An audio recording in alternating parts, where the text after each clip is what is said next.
Chapter 24:20.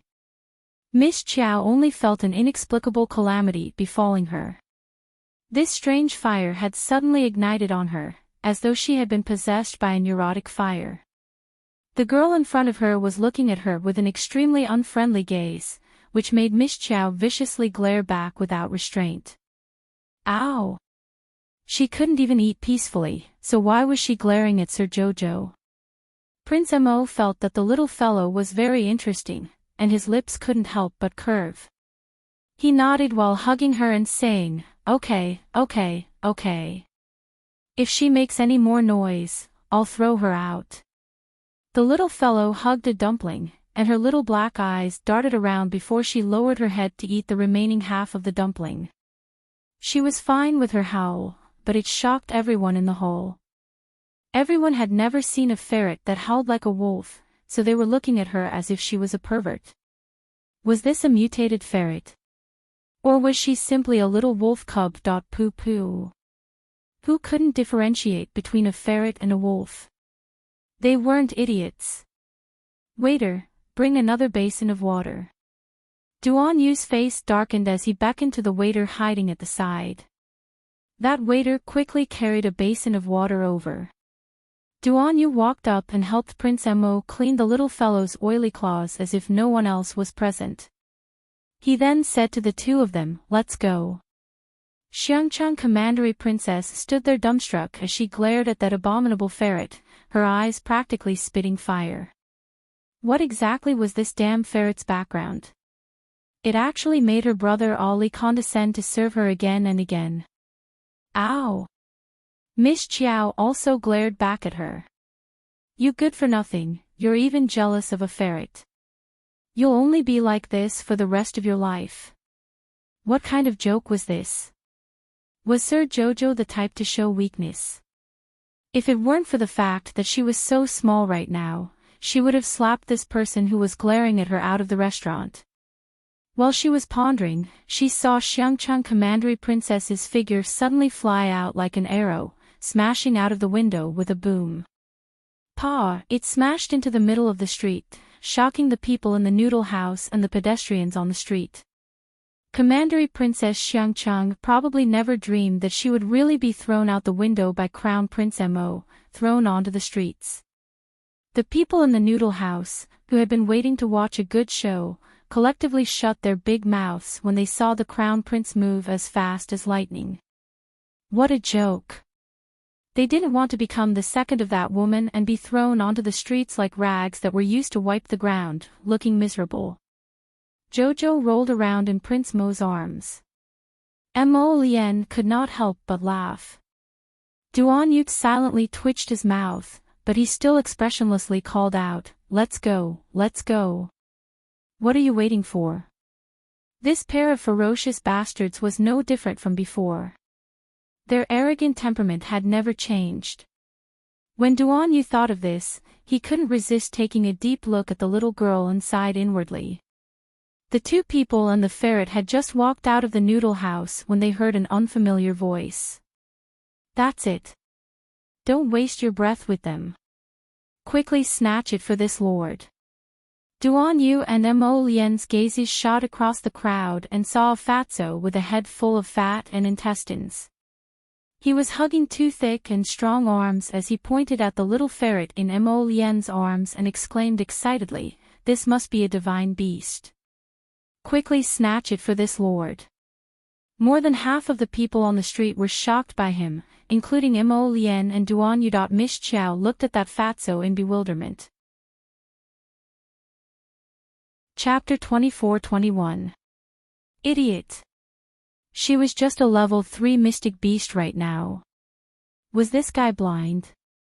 Who was he calling a divine beast? If she was a divine beast, she wouldn't be this weak. Sir Jojo glared at that damn fatty in front of her.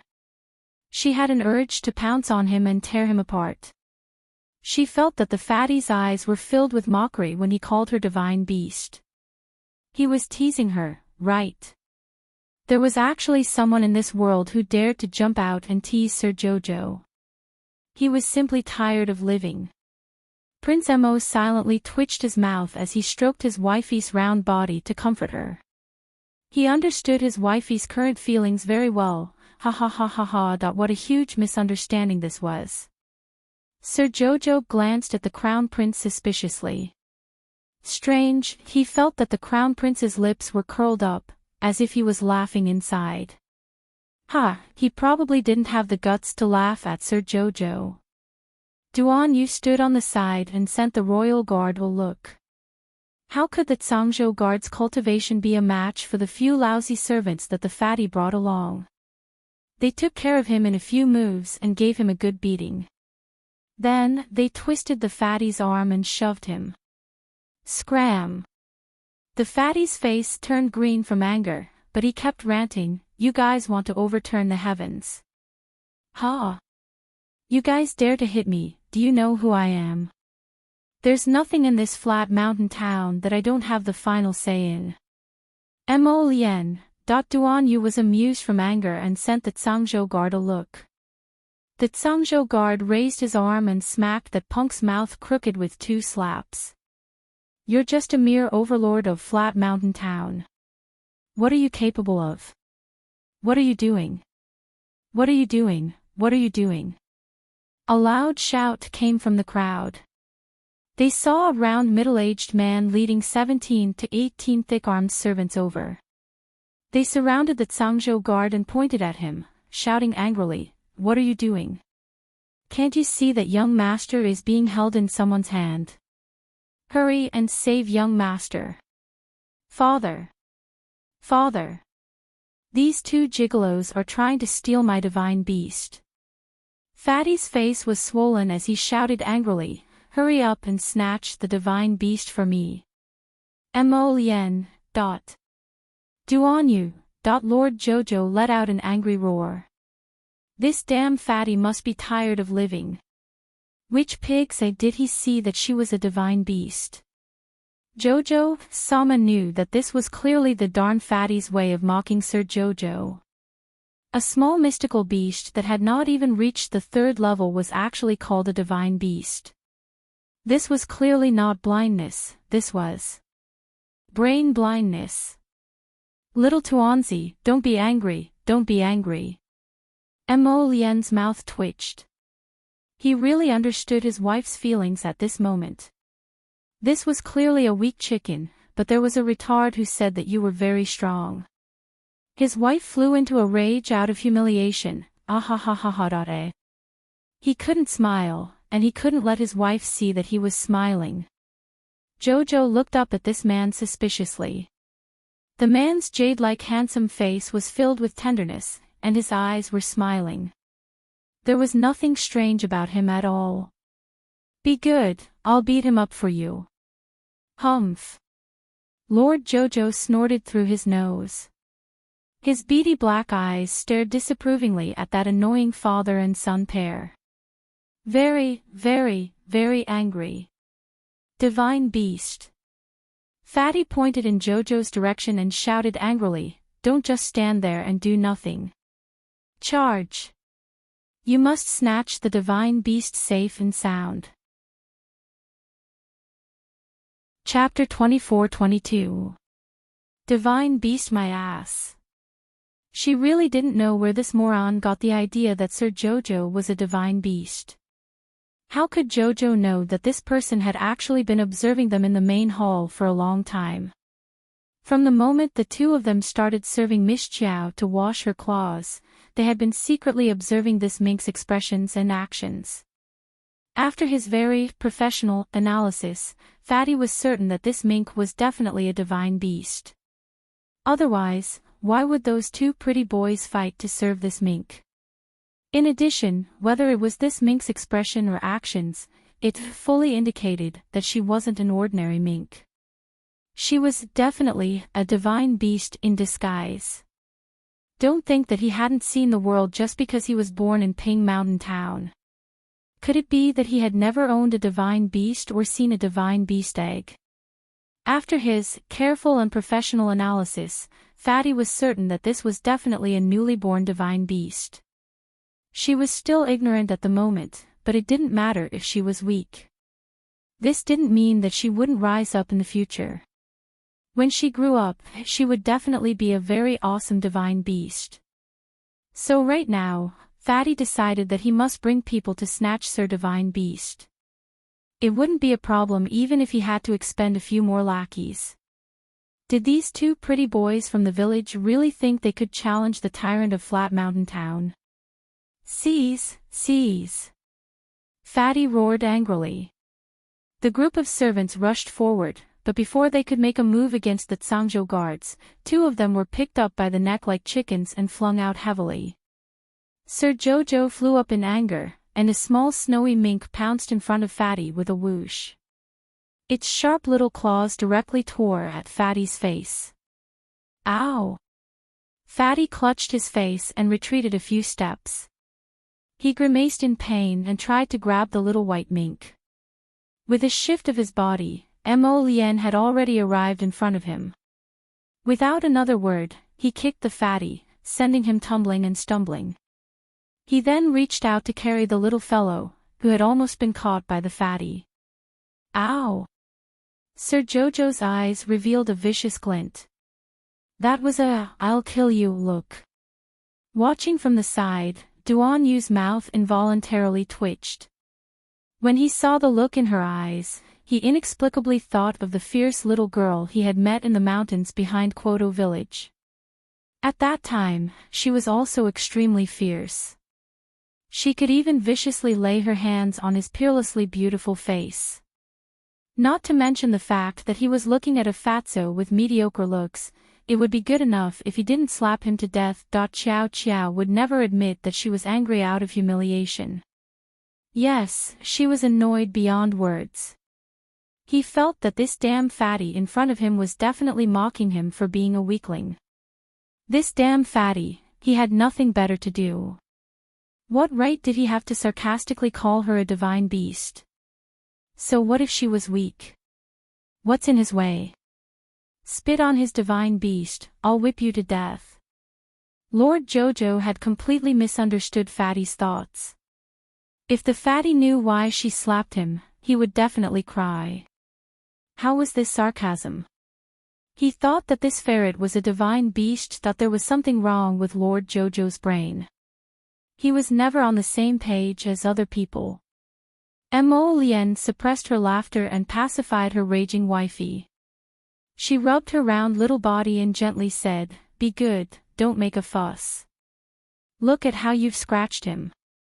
How can you scratch his nostrils? It's not good, it's so dirty. Come, come, I'll take you to wash your claws." Chapter 24-23. 113 You're blocking my way. The fat father and son's wails quickly attracted dozens of Tsangzhou guards. When they saw Prince Chen's cold and handsome face, they turned to look at the fat father and son. Without another word, they rushed up to beat the fat father and son without waiting for the prince's order. Then, they chased away the surrounding crowd. "Fourth Imperial Brother, what are you doing?" A sweet female voice came from behind the group of Tsangzhou guards. Duan Yu turned around and saw Rong and two women walking over. Vassal Prince Rong didn't have much of an expression on his face, but the two women next to him discreetly sized up Mo Lien. Rong Shanshan was a bit startled. She didn't expect that the young man she met in the talisman shop this morning was actually familiar with her fourth brother. Rong Shanshan was still wearing that maroon dress, and her features were delicately drawn. When she looked at people as she walked, her chin was slightly tilted up, clearly showing a bone-deep pride. The woman next to her, Rong Yuhu, was about the same age as Rong Shanshan. Her smile was much sweeter, and even her voice was sweet, looking delicate and soft. To be honest, Duan Yu wasn't very familiar with these two women. That old man, the great emperor of Tsangzhou, had a long line of children. How could he remember all of them, whether he knew them or not? He only vaguely remembered that these two women should be the 7th and 9th princesses, but he really didn't remember their names. Duan Yu frowned when he heard Rong Yuhu call him 4th Imperial Brother. This voice was so annoying that it irritated him. Princess Jiankang. The limping Shangchang commandery princess walked up and curtsied to Rong Shanshan before turning to look at Rong Yuhu. Ninth princess. Compared to Rong Yuhu, Rong Shanshan, the empress's daughter, had always been much more favored. Moreover, she was a princess with a title. Although both of them were princesses, Rong Shanshan naturally had the highest status among the princesses. Rong Yuhu nodded with a smile. Rong Shanshan, on the other hand, had an arrogant look on her face. She glanced at her and asked curiously, "What's wrong with you?" Xiang Chang usually looked like a smart person.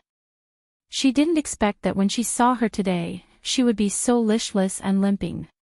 She was in such a sorry state, but she still had the nerve to come up and greet her. She didn't have the manners of a princess at all. Rong Shanshan scoffed in her mind.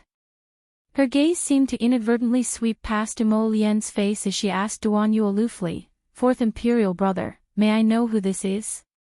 Duan Yu simply couldn't be bothered with her. Without even looking at her, he directly said to Imo Lian, "Let's go."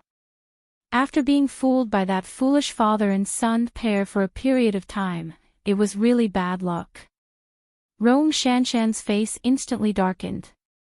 She was the daughter of the Empress and the younger sister of the Crown Prince, Rong Li. Who dared to disrespect her in the palace? This unorthodox son that was brought back by Imperial father actually dared to not put her in his eyes. Rong Shanshan abruptly turned her head and motioned for several royal guards under her to block Rong Li's path. "Fourth Imperial brother, what do you mean by this? Do you think you can't hear me when I'm talking to you?" She was used to being arrogant, so how could she endure this kind of vexation? She coldly glared at Duan Yu. Duan Yu snorted and ordered the Zhangzhou guards behind him, "Move them aside. Don't you see there's a blind dog blocking my path?" This tone and attitude angered Princess Jiankang so much that her entire body trembled. Chapter 24-24. The Zhangzhou guards silently looked at each other, but they didn't dare to court disaster.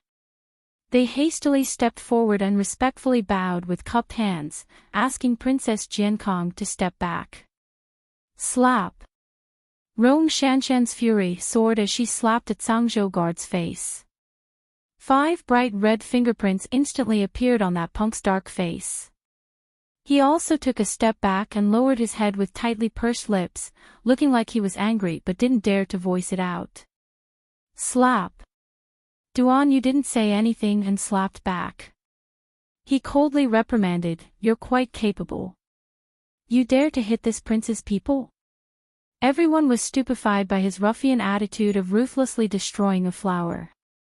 Meanwhile, the fatty and his son, as well as the group of servants, who were originally tied up outside, were all trembling in fear. They wished for nothing more than to bury themselves like fertilizer. What was going on? Judging from their titles, there were princes, princesses, and commandery princesses. When did so many awesome people come to Flat Mountain Town? Aside from the fat man and his son, everyone else on the streets of Flat Mountain Town had been cleared out. Those who had set up stalls far away had also fled upon hearing the news. They all fled back home to find their mothers. What a joke! Who freaking dared to stay and watch a show between those princes and young masters? Rong Shanshan was stunned on the spot. She clutched her burning left cheek with one hand and pointed at Duan Yu with the other. She screeched in a tearful voice, "Rong Li. You dare to hit me." Slap! Duan Yu didn't say anything and slapped her again. This slap was even heavier than the previous one, causing Princess Jiankang to stumble back several steps. A trace of blood even trickled down the corner of her mouth. "That's right, I'm hitting you, idiot. So what if this prince hits you? If you're not happy, come fight back. Hit me back if you dare. What's the point of just standing there and blabbering nonsense?" Don't be too obvious. You can do it yourself. This prince will just stand here and wait for you to hit me back. Come fight me if you dare. I'm waiting for you. All the Zhangzhou guards. Mo Lien. The little girl was very unhappy to watch the show, and her gloomy anger from earlier was swept away. Her pair of black eyes looked at Duan Yu, then at Princess Jiankong, who was being bullied ruthlessly. Ha! Both sides of the princess's face were swollen out of proportion. The little guy clapped his little paws with a curious look on his face. He didn't mind the commotion at all. He liked this kind of style. Even if he was aggrieved, could it be that he didn't retaliate? He liked to fight back to his face. Princess Jiankong. This mink is mocking you. Just as the atmosphere became tense, Xiangchang Commandery Princess screamed in a hoarse voice. Rong Shanshan immediately shifted her gaze to Diao. As expected, she saw the gloating expression on the little fellow's furry face. Actually, this mink did not have any expression at all. She was a mink, so how could she have any expression? Her usual anger was not shown on her face, but completely filled with a pair of small black eyes. Princess Jiankong was completely imagining some schadenfreude, and using this as a pretext to make a fuss. Kill it, kill this mink for me. Kong Yuan shouted, pointing at the snow-white little mink in Mo Lien's arms. Upon receiving Princess Jiankong's order, two black-clothed hidden guards scuttled out from behind Mo Lien like two shadows and reached for the white mink. Chapter 24-25. These people, did they all think that Sir Jojo was a pushover? They couldn't beat Duan Yu, so they actually dared to come and beat up Sir Jojo. They were courting death. Seeing the little fellow flashing her tiny claws and wanting to pounce over to seek her own death, Mo Lien hastily restrained her impulsive darling. Who could the little fellow beat with her current physique? Don't be ridiculous. Crown Prince Mo raised his leg and kicked one of the hidden guards away. Then, he turned around and flicked his sleeve, causing the other guard to fly out as well. With two bangs, he was flung to God knows where without any resistance. Princess Jiankong was completely stupefied. She was well aware of the cultivation levels of the two hidden guards beside her, but she didn't expect that they wouldn't even last a single move from this young man before being sent flying. Without another word, Duan Yu kicked Rong Shanshan's stomach heavily. Princess Jiankong was like a drifting little white flower as she was sent flying like a kite with a broken string. She crashed onto the ground with a thud and didn't make a sound. When Xiao Mu saw these two men swiftly take care of a group of people, her exploding ball of fur finally relaxed a bit. Woof! The little fellow barked at Prince Mo. Prince Mo nodded, not knowing whether to laugh or cry. Okay, we'll go back now. Woof, woof. The little fellow wagged her tail and urged them to hurry. Her pair of small, black eyes emitted clusters of light. She suddenly felt that her soul wanted to leave this mink's body after messing around just now. Therefore, she had to hurry back, find an empty room, and enter Paradise Planet. Mo Lien was used to reading his wife's mood. Seeing the little fellow's urging, he quickly called Duan Yu and ran back to the residence without bothering with those women. After returning to the room, Mo Lien instantly understood when she saw Jojo biting her sleeve. She had the sapling drag the little fellow into Paradise Planet. Once they entered, Arbor's soul involuntarily slipped out of Jiao's body. She actually didn't know what was going on. In fact, she had been training her soul body and spiritual sense every time she slept. At this time, the accumulated water had already formed a river. As for the crystal core he had absorbed earlier, it had been completely absorbed and melted by his knowledge sea, transforming into nutrients that nourished his knowledge sea and fusing with it. She subconsciously opened her inner vision and looked into the depths of her conscious. She saw that all the water droplets in her originally droplet-shaped conscious had now evaporated into a kind of hazy white mist, completely enveloping her conscious. Even the golden talisman jade tome, which was originally lying in the center of his consciousness, was now surrounded by a thick layer of fog. His conscious went from a solidified state to a liquefied state, and now it was in a vaporized state. Arbor's heart skipped a beat. Could it be had his spiritual sense vaporized and transformed into divine sense? Thump thump thump thump. She could almost hear her little heart beating madly in her chest, clamoring and pounding intensely. Wow! It's rising, rising, rising. Her spiritual sense had grown to divine sense. Compared to her cultivation, her conscious had entered the god realm first. The sudden advancement made the little fellow so happy that she couldn't tell north from south. Right, Chocho previously said that as long as her conscious entered the god realm, her current awkward state would be resolved.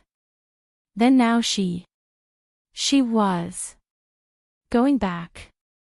Miss Chow lifted her heavy eyelids. Chapter 24-26. Her long eyelashes fluttered heavily. She slowly opened her eyes. The first thing she saw was a pair of pitch-black phoenix eyes filled with anticipation. The moment their eyes met, Miss Chow felt an inexplicable sense of guilt. She could only feel her little heart beating wildly. It's over, it's over, it's over, it's so awkward. How am I going to tell this guy later? Wifey. Mo Lien reached out and pulled her completely into his embrace.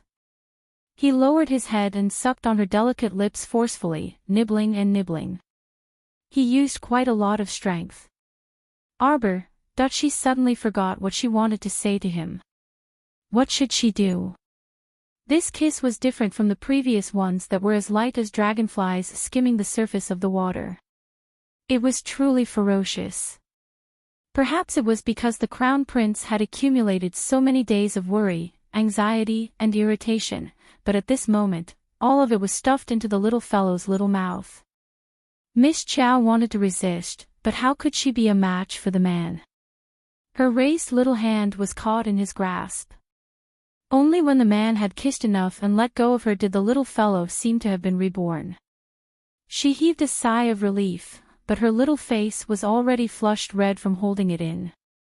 Mo Lien. Jojo, when you kiss, you can exhale a little. Look at how you've held it in. My heart aches just looking at you. The man reached out and pulled her onto his lap. His other hand touched her chest, rubbing it as he breathed for her. Still can't hold it in. You. Prince Mo looked at her with an aggrieved expression. He did not mention anything about Diao. You're scowling at me. Is it because we didn't kiss enough just now? Why don't we practice a little more and let you learn how to breathe? Arbor, what was going on? He felt that the crown prince seemed a little different somewhere. Arbor looked at him expressionlessly. After a while, he said, Why am I here? Didn't the two of us just arrive at a small town in the corner of China on a big ship? Why did we come to Paradise Planet? Mo Lien suddenly felt speechless. This little calm face was really good at pretending. If he didn't already know what was going on, he would have been deceived by her calm expression. You don't know. Mo Lien blinked. Jojo, let me tell you, it's dangerous. When we first came to the Divine Land, we encountered a huge storm. We were blown to Tsang Province's heaven of ice and snow by a terrifying gust of wind and even encountered Duanyu. Arbor. What a coincidence, I tell you. In the end, we even saved Duanyu and found a fragment of a tree. Jojo. Do you remember now? Was it because of that strange wind that his memories were still a little messy? Let me tell you, it's okay. You'll be back to normal in 2 days.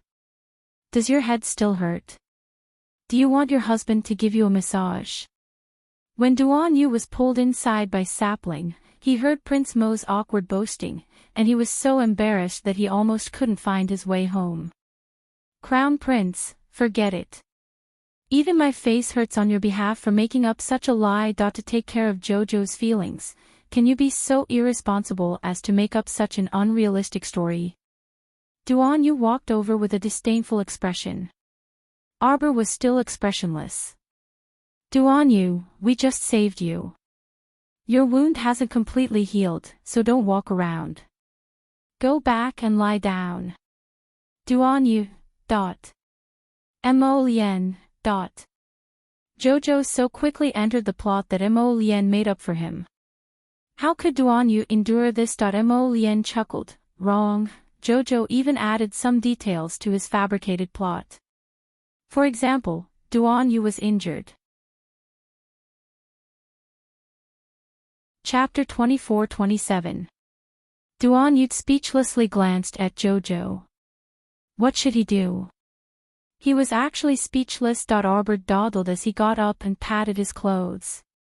When he turned around, he saw the little water child, the little tray ant, and little Soil squatting in a row on the ground and looking at him pitifully. The 3 pairs of watery eyes were brimming with the desire for a master hug. Arbor, when did these 3 start squatting there? Didn't that mean? Just now, when Mo Lien was kissing her, she had completely seen it all. The little fellow immediately felt unwell. He only felt 2 red clouds quickly flash across his little face. He stood up straight in an instant. Holding his 2 little paws behind his back, he expressionlessly turned around and ran towards the 100-herb garden. Mo Lien. His wife was shy. Later, he would just go and comfort her times and it would be fine. When the little water child saw that its master had run away, how could it continue squatting? It hastily waved a pair of translucent little hands and trotted after its little master. Master, master, don't run, master. Upon seeing this, the little tray ant and little Soil also hastily chased after them, followed by that cluster of tree fragments whose original appearance could not be discerned. Mo Lien speechlessly shook her head when she saw those little ones running after Jojo like a swarm of bees. She turned to Duan Yu and said, since Jojo has recovered, I plan to bring her back to the Divine Province in a bit. After being delayed for more than half a month, it was almost the end of February. The Emperor of the Divine Province was probably dizzy from waiting for the Crown Prince to return to the capital. But this was nothing, just let him wait. His wife was the most important person in the world. Mo Lien's handsome face was taut. Thinking of the Emperor in the capital, she inexplicably felt very, very vexed at this old man, who knew what kind of trouble he would stir up after returning. After restraining her irritation, Mo Lien patted Duan Yu's shoulder. Do you need help with anything here? After this guy returned to Cangzhou, a lot of things happened around him. Just by looking at the collected information, Mo Lien knew that this guy's life was very troublesome. Duan Yu shook his head. Not at the moment. If you have something to say, just say it. Don't keep it to yourself. Mo Lien glanced at him, then slowly walked towards Jojo's herb garden. Duan Yu stood alone under a tree covered in peach blossoms, and his gaze flickered as he watched them leave. The peach blossom petals that filled the tree fluttered to the ground. Some landed on his hair, some landed on his outer robe, and they danced around him like fairies. In fact, he had recognized this place the first time he had come here. Wasn't that the peach blossom garden that he had been escorted into with the little girl in the mountains behind Quoto village? Later on, the paradise was refined by the little girl. It turned out that the little girl had turned it into a spirit domain for her own use. Phew. As expected, she was a little girl with great fortune. A faint and gentle smile faintly slid past his lips. In the blink of an eye, the little girl had taken care of the paradise really well. Just like her, she was like a stamen, slowly blooming towards the light and future that even if he didn't do anything, even if he couldn't obtain anything, he would feel extremely happy just by looking.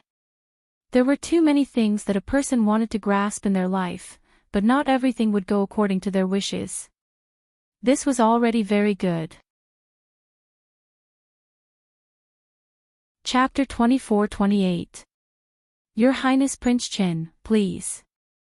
His Majesty and Her Majesty the Empress have been waiting for a long time. The old eunuch who came out to report said with trepidation. Then, he hastily stepped aside and invited Duanyu in with his plump body drenched in cold sweat. Duanyu narrowed his cold eyes and walked into the main hall of the temporary residence. He immediately saw Rong Yuan sitting on the main seat, and below him sat the dignified and virtuous Empress Lu, who had a cold expression. Princess Jiankong was kneeling by her mother's feet. Her eyes were red from crying, and her cheeks looked much less swollen after applying medicine. Meanwhile, Rong Yuhu stood solemnly in the main hall with his head bowed. Beside him stood Rong, who had an indifferent and somewhat disapproving expression.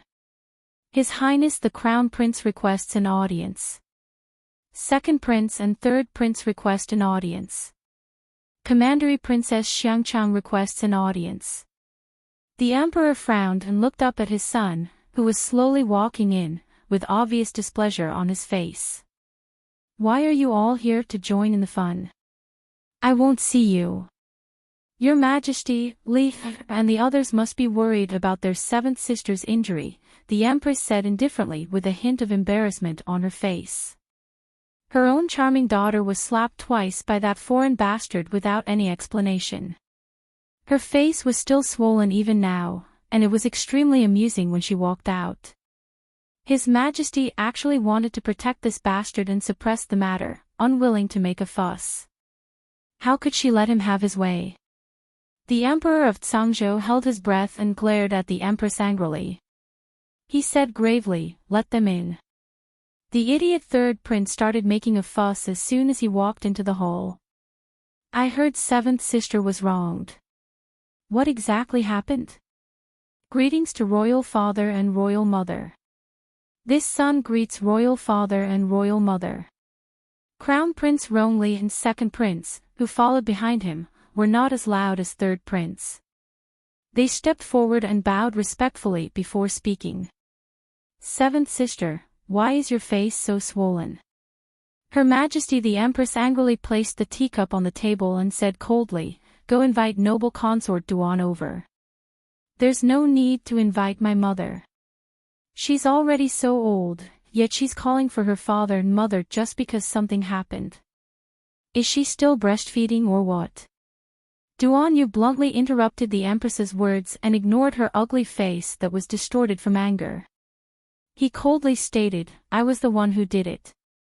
Yes, I did. For the sake of Imperial Father, I went easy on him. The great Emperor was so angry that he couldn't say anything for a long time. Empress Lu slapped the table angrily and said sternly, Rongli, aren't you being too presumptuous? So what if I'm impudent? Don't try to act like an empress in front of me. If you have the time to be angry here, why don't you take care of your own daughter and everything will be fine? Duanyu's words nearly choked the Empress to death. Her face contorted as she pointed at him and stammered, You. She was so angry that her chest hurt, but she couldn't speak. She truly had never seen such an unscrupulous youth. She was the current Empress of Zhangzhou, the motherly model of the world. This punk actually dared to contradict the Empress like this. It was evident that he didn't care about her, the Empress, at all. To put it more seriously, he didn't care about His Majesty at all. Duanyu's cold and desolate gaze circled Empress Lu's body as he said dryly, Jiankong relies on your Majesty as the Empress, but her actions outside are worse than a shrew's. This is all because of the good daughter you taught. Chapter 24-29. You. Let go. The Empress was so livid that her chest was about to explode. Her chest heaved up and down as she panted, and her contorted face was filled with fury and viciousness. She forcefully slapped the table, chopping off a piece of wood from a corner of the tea table. Her entire body trembled uncontrollably from her fury. You, Rongli. You're really audacious to the extent that you don't choose your words carefully. Was it noble consort Duan who taught you? Ha! Duan Yu coldly gazed at the woman before him. He took out a palm-sized medicine pouch from his sleeve and ruthlessly tossed it to the ground. Why do I need anyone to teach me? Your ugly example of a motherly model is enough for this prince to learn from. The corners of the Zhangzhou emperor's mouth fiercely twitched twice. He really wanted to ask noble consort Duan, was this child really not carried away wrongly? Who exactly did she inherit this fiery temper from? Crown Prince Rongli was stupefied. Similarly, the second prince, the three sovereigns, and even Princess Jiankang, who had been sobbing softly while stroking her face, were also shocked.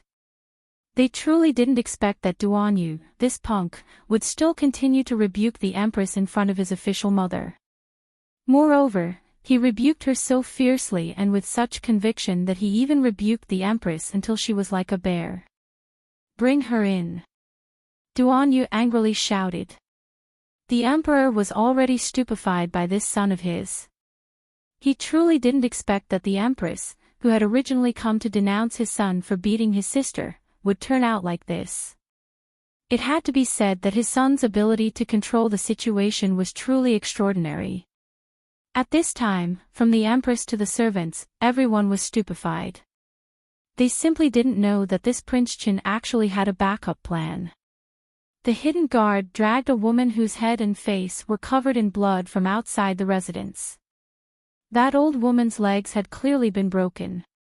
She was dragged across the ground like a rag, leaving behind 2 long trails of blood, which looked very frightening. The empress was so furious that her entire body was trembling uncontrollably. Her eyes were practically shooting out substantial murderous intent and fury. Rongli! She screamed hysterically. Even the great emperor beside her was shocked by her scream. Senior servant Li. Rong Yuhu, who was standing below, had already followed Crown Prince Rong to the side of the main hall.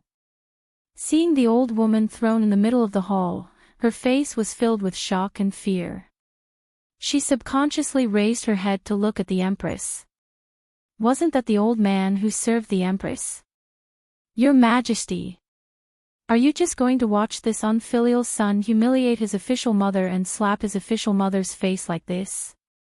Empress Lu started sobbing, her eyes brimming with resentment as she glared unwaveringly at Duan Yu. Only then did the great emperor speak, his face filled with anger as he said, "Fourth brother, what are you doing?" Duan Yu glanced at the emperor in ridicule. Can't royal father tell? I've found the real culprit who poisoned imperial concubine mother. I'm looking for them to settle the score. The great emperor's eyelids trembled. His face was still calm, but the corners of his eyes were clearly twitching. Hasn't royal father already executed the beauty Wang who poisoned your imperial concubine mother? How long has it been? Why are you still bringing it up? Duan Yu coldly glanced at the emperor. Royal father, do you think I'm an idiot? The great emperor. This old woman has already confessed. Chapter 24:30. The empress slammed the table fiercely. Rongli, do you think you can deceive the heavens and the sea and deceive His Majesty just because you made a confession under torture and created an illusion of reality? Duan Yu ruthlessly kicked that old woman's back and coldly uttered, "Speak." Yes, Her Majesty the Empress was the one who provided that poison pill to Beauty Wang. Yes, Her Majesty the Empress was the mastermind. Ah! Before Nanny Li could finish speaking, she was suddenly struck by the Empress's palm and rolled on the ground. She lay there on the verge of death, practically motionless. Your Majesty, what else do you have to say? You want to frame this consort based on an old woman's one-sided story? Rongli, how dare you? Ha! A cold glint flitted across Duan Yu's eyes. With a flip of his hand, a bewitching and glaring silvery white flame emerged from his fingertip. The entire hall was shocked.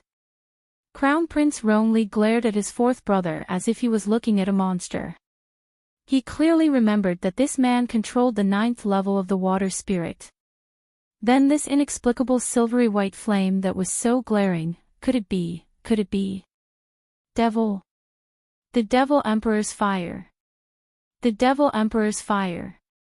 The Emperor stood up from his seat in shock as he looked at his son in shock. The Devil Emperor's fire that had disappeared for thousands of years reappeared in his son's hands. Therefore, after his son received the Devil Emperor's inheritance in the ancestral temple, he awakened the Devil Emperor's fire. Crown Prince Rongli looked at Duan Yu with a complicated expression. He couldn't tell if he was more jealous or fearful. Meanwhile, the Empress's expression also became exceptionally contorted, and she couldn't stop trembling with fear. How was this possible? How could noble consort Duan's son inherit the Devil Emperor's fire? This was impossible. Not only was her son Rongli born sickly, but his talent and cultivation were also not high. But unexpectedly, Rongli, that bastard, not only inherited the Devil Emperor's inheritance, but he also awakened the Devil Emperor's fire long ago. Only today, only now did he reveal it in front of people. His scheming mind was really deep. He really did a good job of hiding it. I can kill you with a thought. Do I need to frame you? Idiot. Duan Yu directly rebutted Empress Lu without giving her any face. What kind of world do you think this Zhangzhou continent you live in is? Do you know what it means to respect the strong? In my eyes, you're just an ant. Boom. Empress Lu sat down on the high seat. Her lips trembled, but she couldn't say a word. Royal father, this son requests that this woman be severely punished. Duan Yu bluntly declared as he pointed at Empress Lu.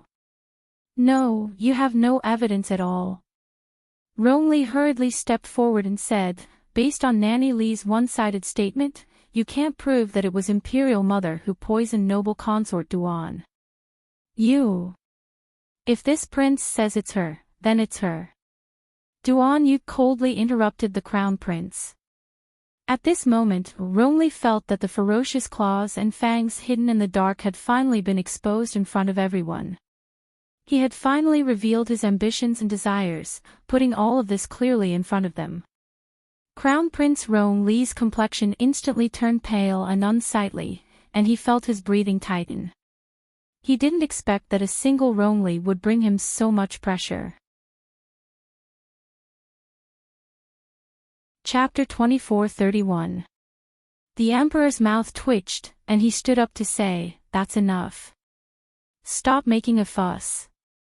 Royal father, how are we the ones making a fuss? Jiankong finally couldn't hold it in anymore and started bawling indignantly. Royal father, we were clearly talking about fourth royal brother beating me up earlier, but fourth royal brother skillfully brushed this matter aside and started making a fuss about something else. Royal father had already made a conclusion about Beauty Wong poisoning, but fourth royal brother abused his power to bully others and insisted on pushing this bucket of shit onto royal mother. Royal father, please uphold justice for daughter and royal mother. Royal father, daughter isn't a shrew making a scene on the streets like fourth royal brother said. Daughter is a royal princess, so how could daughter be so shameless? Royal father, I beg royal father to uphold justice for daughter. As she spoke, she sobbed as if she wanted to cry tears of blood. The emperor felt a headache coming on. He suddenly felt a bit of regret. Why did he meddle in this lousy matter today?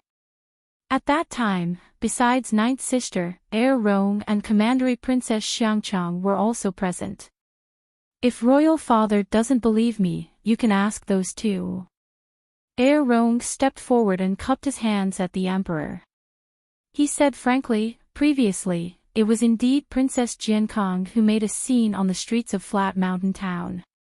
If it weren't for that, His Highness Prince Chen wouldn't have intervened and taught the princess a small lesson. Princess Jiankong, the Emperor, Duan Yu coldly looked at the Emperor of Zhangzhou. Royal Father, I originally wanted to let this matter go. But since Royal Sister brought it up herself and Heir Rome testified, this son earnestly requests Royal Father to teach Royal Sister a lesson so that she won't act like a shrew all day long. Not only will she disgrace the Zhangzhou royal family, but she will also disgrace this son. Who are you calling a shrew?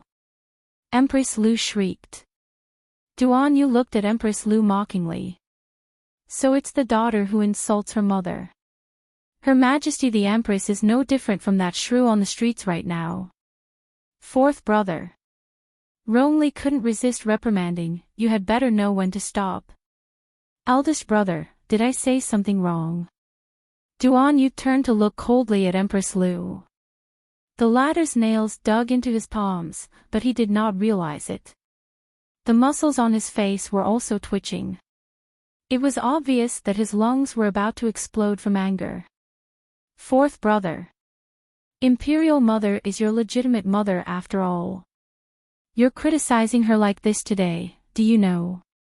Enough. The great emperor angrily slapped the armrest of the rosewood chair. All of you, shut up. Princess Jiankong sobbed. Since today's matter was caused by Jiankong, let Jiankong bear the responsibility. The great emperor waved his hand irritably and said, since Jiankong's appearance is improper and you're causing trouble on the streets, then I'll punish you by making you copy the precepts for women 300 times. When you return to the palace, you'll be grounded for 3 months. Father Emperor. Princess Jiankong raised her eyes in astonishment, staring blankly at the father who had always doted on her. She was the victim, all right. Why was she still the one being punished in the end? 500 times. The great emperor bellowed. Empress Lu's face was full of anger. She subconsciously kicked her daughter lightly to make her shut up. Princess Jiankong was full of grievances. She covered her mouth and wept. Turning her head, she actually ran out of the courtyard. Duan Yu scoffed. Royal Father, you also saw that Jiankong dared to disregard his father and brothers like this in front of you. This punishment is completely useless to her. 300 and 500 times was merely a number. It couldn't punish Jiankong at all. Chapter 2432. Princess Jiankong could ask someone to copy it for her. Of course, she could procrastinate and copy a few articles, and then let it go. What he wanted was for Jiankong to be in big trouble. Since she dared to give the order to kill Jojo, she should have a taste of death first. Only when Jiankong was in trouble would Empress Lu feel the pain. As for Mammy Li's matter, the Empress could insist that Mammy Li slandered her by accusing her master.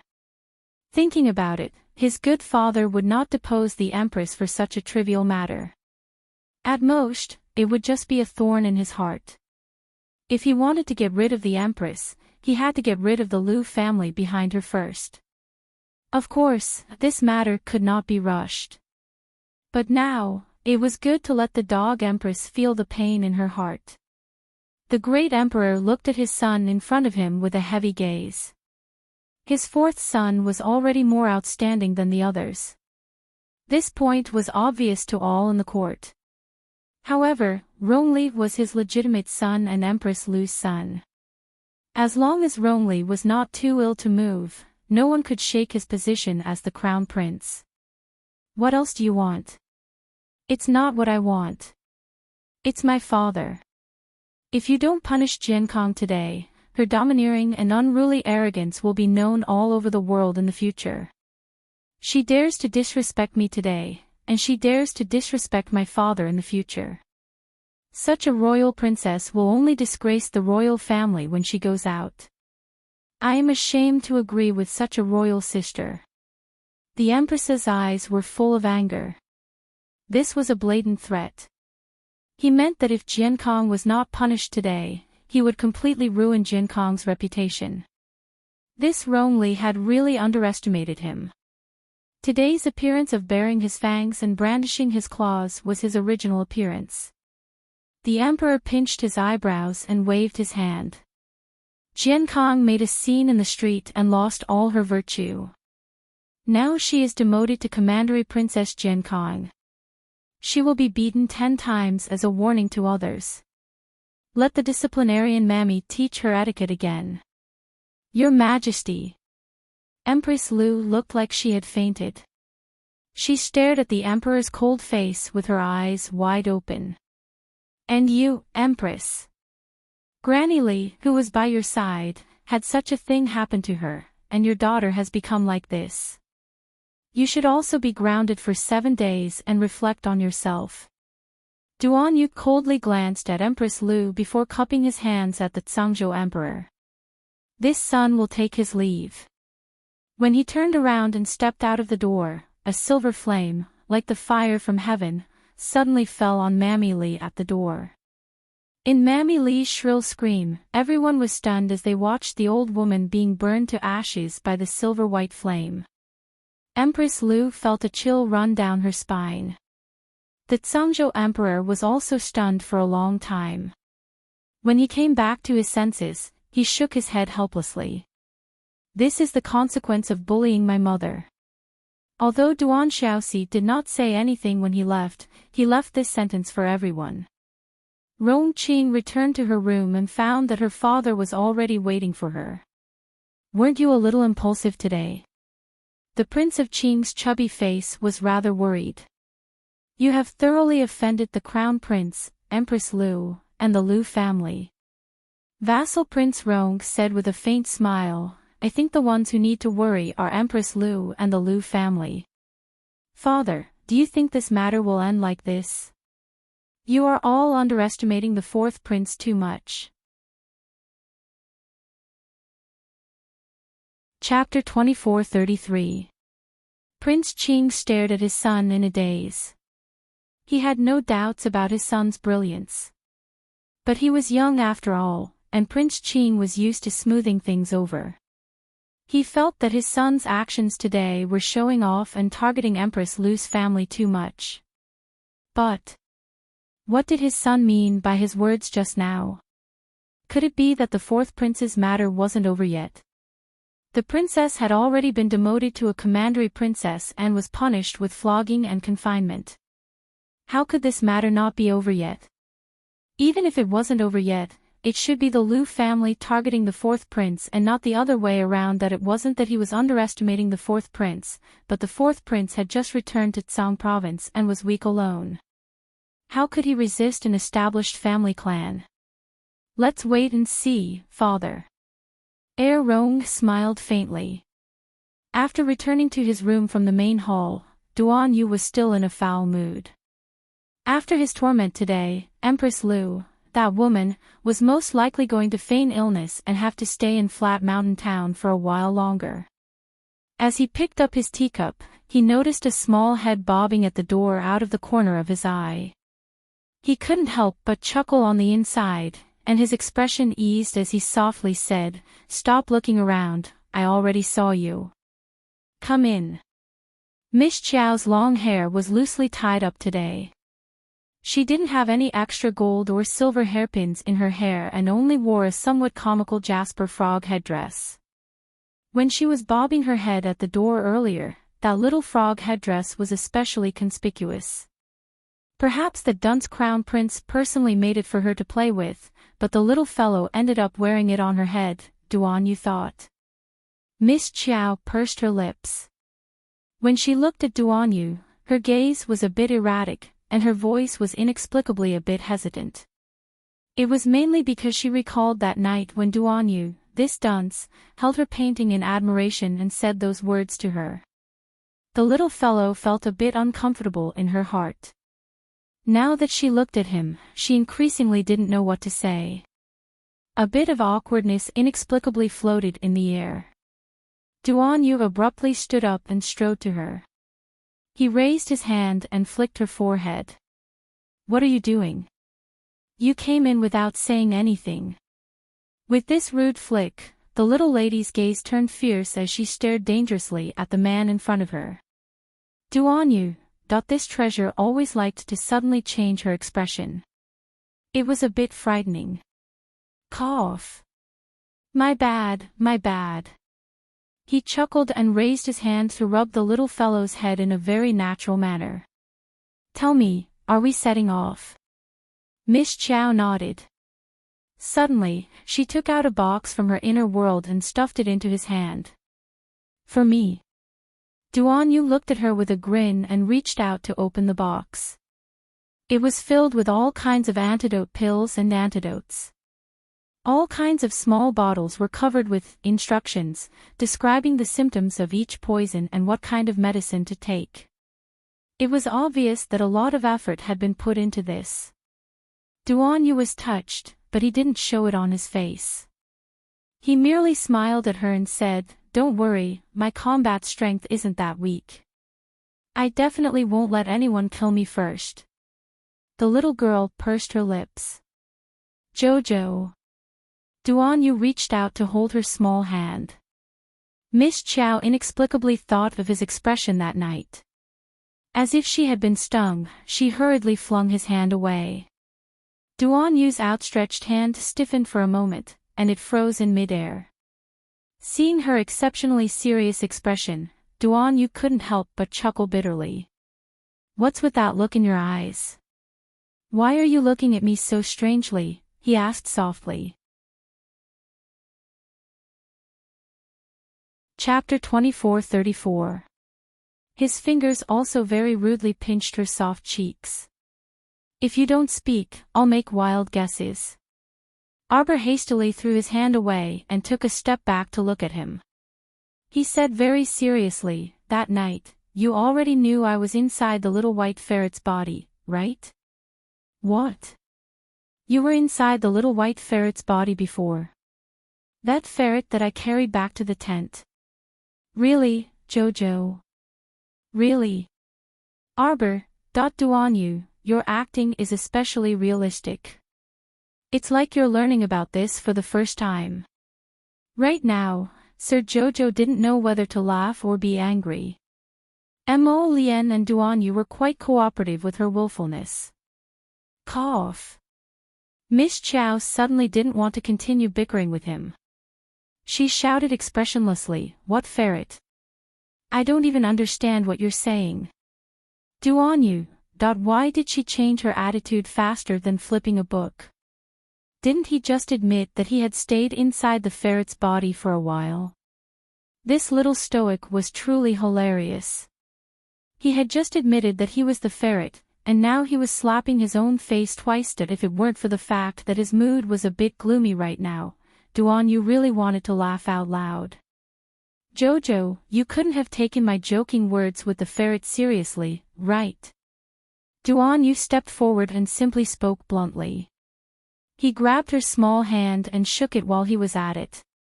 His eyes curved like a silver moon as he looked at her and said, "How can I like you when you're so fierce? Whoever likes a fierce girl like you is out of luck. Probably only Mo Lien, that idiotic fool, would be so thoughtless."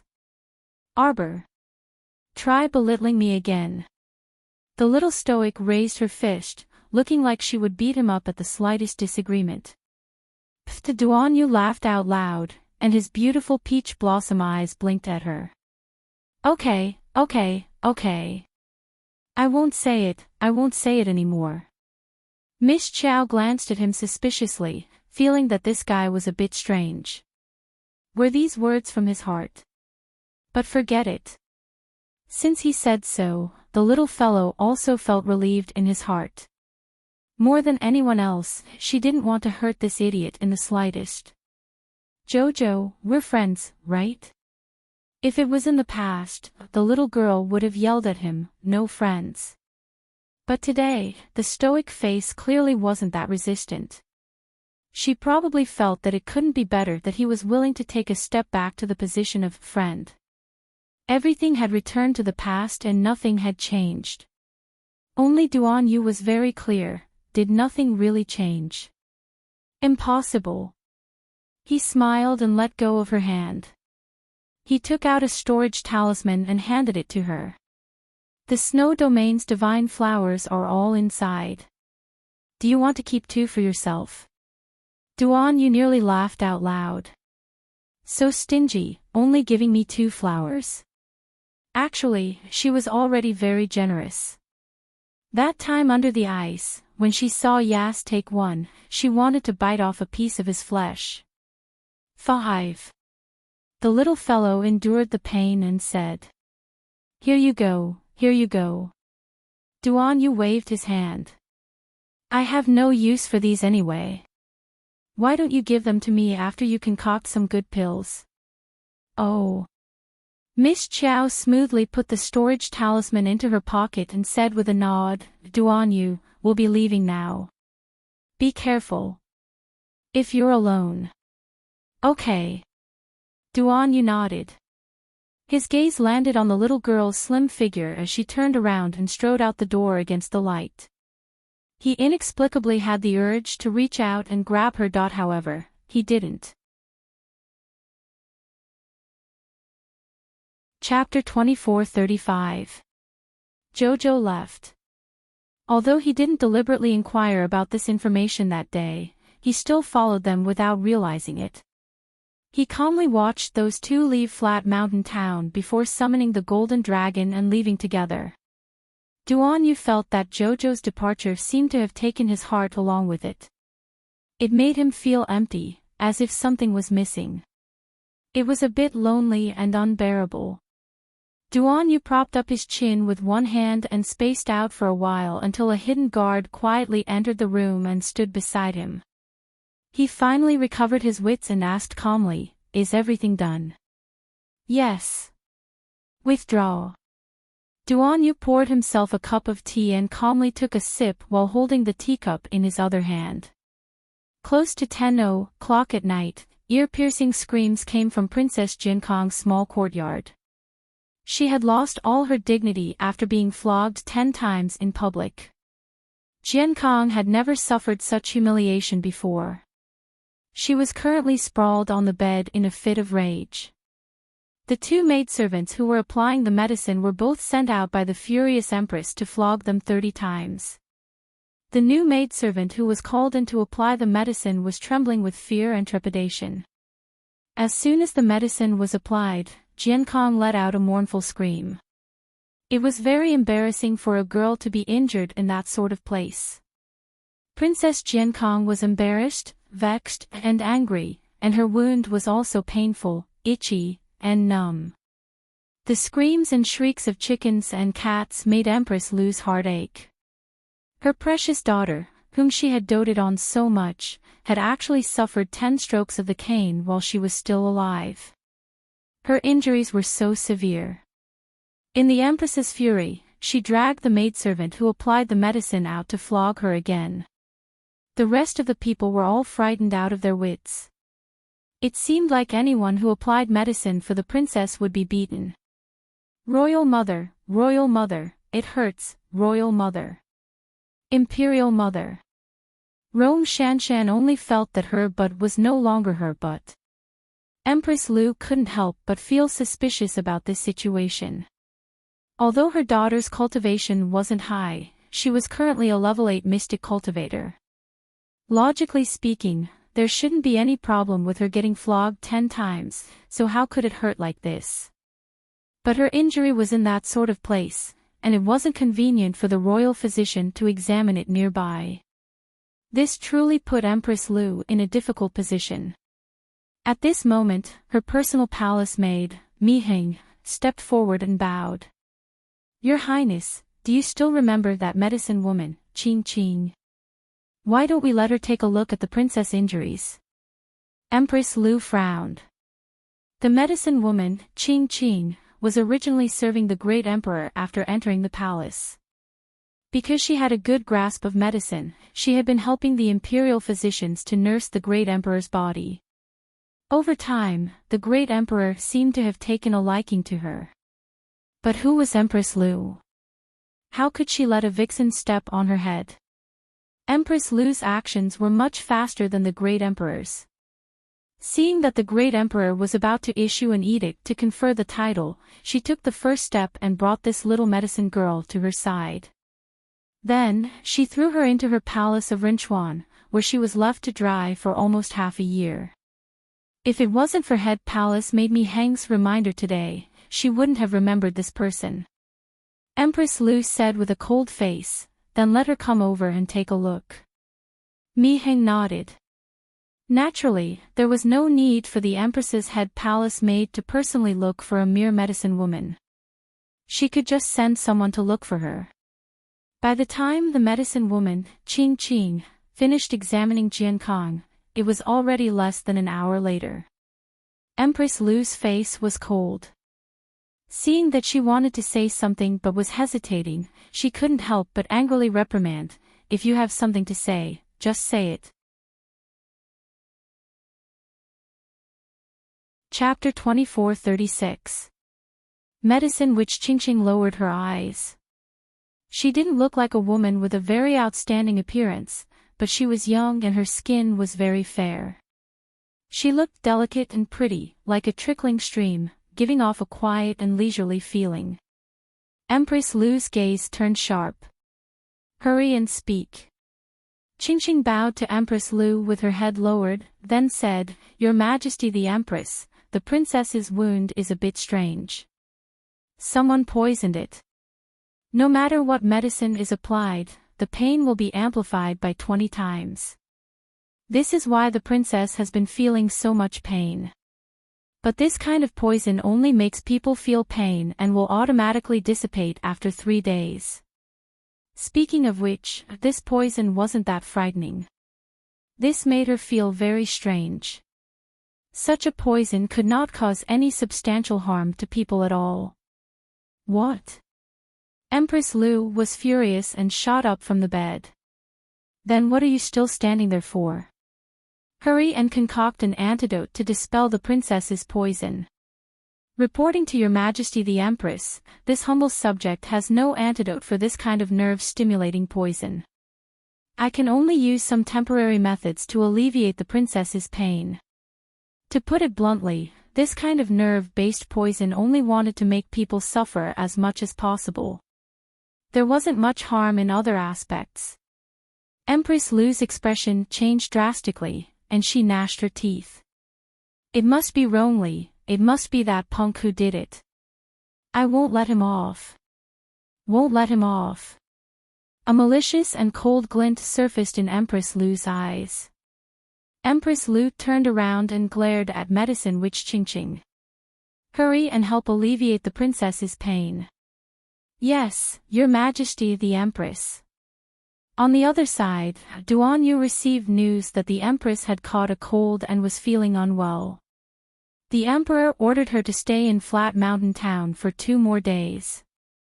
He couldn't help but sneer at this news. Jiankong's body wasn't suitable for long journeys, but if Empress Lu thought that Jiankong would recover in 2 days, then she was truly too naive. The wind whistled past. The afternoon sky was clear, and there were only a few wisps of white clouds drifting in the sky. This was the northernmost part of Tsang Province, so there were few people here. Little 7th Yen flew freely, so not many people could see them. Therefore, he was overjoyed. Qiao Mu was sitting in Crown Prince Mo's arms while holding a map provided by the Tsangzhou Guard. She pointed at a place and said, "If we go from here, we'll probably have to fly for 4 to 5 days before we can return to that small town from where we first entered the Divine Province. Let's go directly to South City." Mo Lian rubbed her chin against her furry little head. "If I'm not wrong, Hu Dequan should be waiting for us there." Hu Dequan was the old man's capable eunuch Hu. Half a month ago, he left without saying goodbye and left on the back of a dragon. He must have scared everyone out of their wits. But at that time, how could he be in the mood to talk nonsense with Hu Dequan, Fang Su, and the others? His heart was no longer in Southern City. When Arbor thought of the soul-leaving talisman, he couldn't help but frown. The first thing he did after returning to his main body would probably be a laughingstock. It was because she had suspiciously put away all the talismans that she had tossed into her inner world after drawing them and even sealed them in a box with a binding talisman that the little fellow felt that it was necessary to do this. Otherwise, who knew when these talismans would suddenly jump out at her and attack her without any explanation. Chapter 24:37. Miss Chiao turned her little head and snuggled into his body. You left without saying goodbye. It must have made things difficult for them. Prince Mo declined to comment. What was there to make things difficult for those people? Wasn't it just that father sent them to bring him back to the capital? They didn't seem to respect him and his wife. Otherwise, there wouldn't have been such a vexing matter with the palace maids. Mo Lien had told the little girl about that matter yesterday, including the ghost encirclement in the southern city residence, the white light that appeared in her body and the ghost spirits were shattered. He told the little fellow everything. Miss Chiao expressed that it was quite thrilling. When she wasn't in this body, so many things had happened, it was really thrilling. But when he told her, the little thing's expression was obviously that of a curious person listening to the story. Wasn't this a little too careless? Mo Lien couldn't help but laugh, lifting his hand to caress her little face. He whispered softly in her ear, Jojo, you're not allowed to go anywhere now, you're not allowed to leave my side again, all right? Arbor saw that his expression was still a little tired, and couldn't help but feel a little heartache. He had been running here and there in fear these days. Obediently nodding her head, the little girl raised her hand to stroke his chin. We'll go wherever you say. Mo Lien was in a good mood, lowering his head to kiss her forehead. In the next 3 to 4 days of hurrying, they chose to travel through the mountains and rivers. They didn't meet with any danger, everything went smoothly. On the evening of the 4th day, the two had already reached the vicinity of the southern city. They kept Little Seven, changed to a less eye-catching spirit stallion, and very quietly returned to the southern city. Prince Mo brought the little fellow to the residence that they had stayed in previously. Indeed, Hu Dequan was really waiting for them in that residence. Seeing the crown prince walk in with a little girl, Hu Dequan initially thought that his eyes were playing tricks on him. But when he saw clearly who it was, he immediately rushed forward, crying out loud, as if he had seen his own ancestor. Wasn't he seeing his ancestor? Hu Dequan was already badly battered by His Highness the Crown Prince. He had already decided to wait another 3 days. If there was still no sign of the Crown Prince, he would follow Fong Su back to the capital to report first. Although the Emperor of the Divine Land had been informed of the news that the Crown Prince had left alone dozens of days ago, he was still anxious and wanted to find this capricious prince. Look at His Highness. He had already arrived at the Divine Land, but who knew what was wrong with him? Without even saying a word, he directly threw away the pot and left alone on a golden dragon. This group of people was left behind with dumbfounded expressions and staring at each other. During this period of waiting, it could be said that everyone was extremely anxious. Your Highness. Hu Dequan wiped his tears and said, Your Highness has finally returned. You didn't see the Crown Prince Consort? Crown Prince Mo grumpily retorted. Needless to say, when Hu Dequan was agitated, he only saw his Crown Prince. He really didn't see clearly who the Crown Prince brought back. Hearing the Crown Prince's words, Hu Dequan shuddered and looked at Arbor in shock. Crown Princess. The Crown Princess had disappeared together with His Highness the Crown Prince that day. The last time he saw her, the Crown Prince flew into a rage because a few palace maids had treated the Crown Princess poorly. Unexpectedly, when they met again, the Crown Princess, who had always been bedridden, could actually run and jump. She looked very healthy. Chapter 24:38. Could it be that the crown prince had left without saying goodbye that day because he had brought the crown princess to ask for medicine? A thought flashed through Eunuch's mind, but he didn't dare to dwell on it. He hurriedly knelt down and bowed respectfully to the crown princess. This old servant, Hu Dequan, greets the crown princess. Regardless of whether the emperor acknowledged her as his daughter-in-law, the crown prince's attitude and stance showed that he was very protective of his food. If anyone dared to disrespect the crown princess in the slightest, beating them to death would be a light punishment. If they didn't handle it well, they might offend the crown prince by belittling the crown princess and be killed by his highness. After all, the crimes committed by those stupid palace maids were still fresh in his mind. Hu Dequan was a shrewd person. Although he had some doubts, he wouldn't show them on his face. He was as polite as he could be to Miss Chiao. Seeing that his attitude was all right, Mo Lian's expression improved a little. She asked Hu Dequan, "Where is Fong Su?" "Fong Su brought people to look for your highness again. This servant will send someone to bring him back now. He's looking for me in the South City." "Yes, yes. Fong Su has been looking for your highness within 100 miles of the South City." Was there something wrong with this person's brain? Mo Lian couldn't help but twitch her mouth. He had already gone to the frozen heaven snow region, but this Fong Su had persisted for more than half a month to look for him near the South City. It would be strange if he could find him. Furthermore, he had left on Little Seven's back that day. With Little Seven's speed, he had no idea how fast Little Seven was. Mo Lian, are all the people around the great emperor retarded? The little fellow was leaning against him. Seeing his strange expression, he couldn't help but secretly ask, "Are they retarded?" Mo Lian, Eunuch whose mouth twitched fiercely. Why did he have an inexplicable feeling of heartache for Fong Su? He felt that this person had been busy for more than half a month and was probably not well liked. In fact, His Highness the Crown Prince might even despise his intelligence. After half a cup of tea's time, Fong Su hurried back with a very serious expression. As soon as he entered the residence, he saw His Highness the Crown Prince sitting in the courtyard drinking tea. His serious face looked much better. When she saw the stoic-faced little girl sitting next to the Crown Prince, she couldn't help but be startled. More than half a month ago, this little girl was still quietly lying on the hospital bed, looking half dead all day long. Was he doing well now? How do we get back to the capital? Do you have a proper route? Fong Su's spirit was lifted. Your Highness has been traveling and stopping like you're on a scenic tour. If you go all the way back like this, it will take at least 1 or 2 months. If this humble subject were to arrange for us to travel by water, it would only take about 7 days from Wei Shi Langfang, Fong Su said with an excited expression.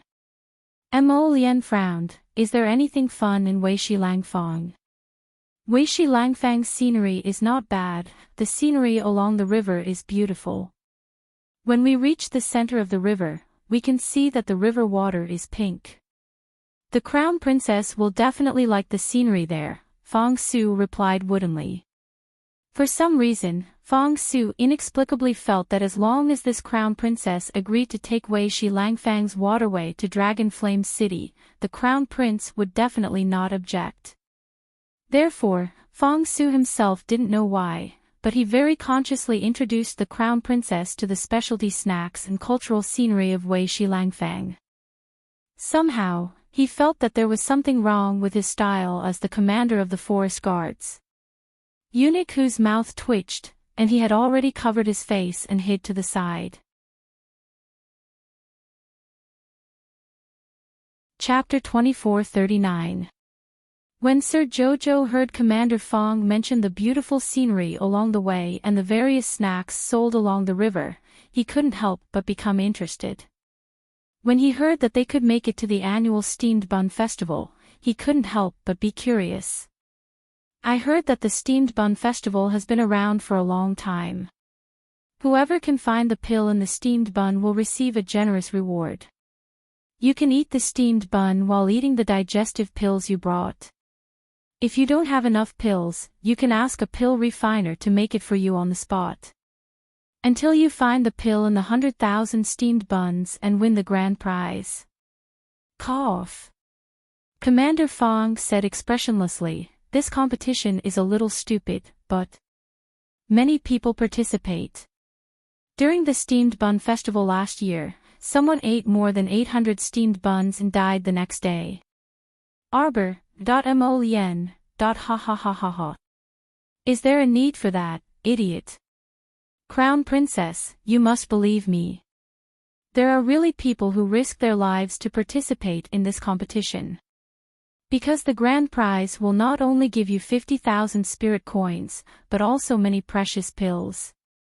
Last year, the first place winner received a heaven-level dragon grass. This general has heard that heaven-grade medicinal herbs are sought after by many alchemists. So the person who died last year from eating too much steamed bun. Miss Chiao's face was expressionless, and the twitching of her mouth showed that she was not calm. He was a pill refiner from the pill house. Arbor. It was hard to imagine that someone would risk their life to participate in this steamed bun eating competition for a stalk of dragon grass. Why didn't they go to heaven? So those digestive pills. They are refined by the pill refiners themselves, but it's also possible that when they eat the steamed bun on the spot, they feel that it's not enough.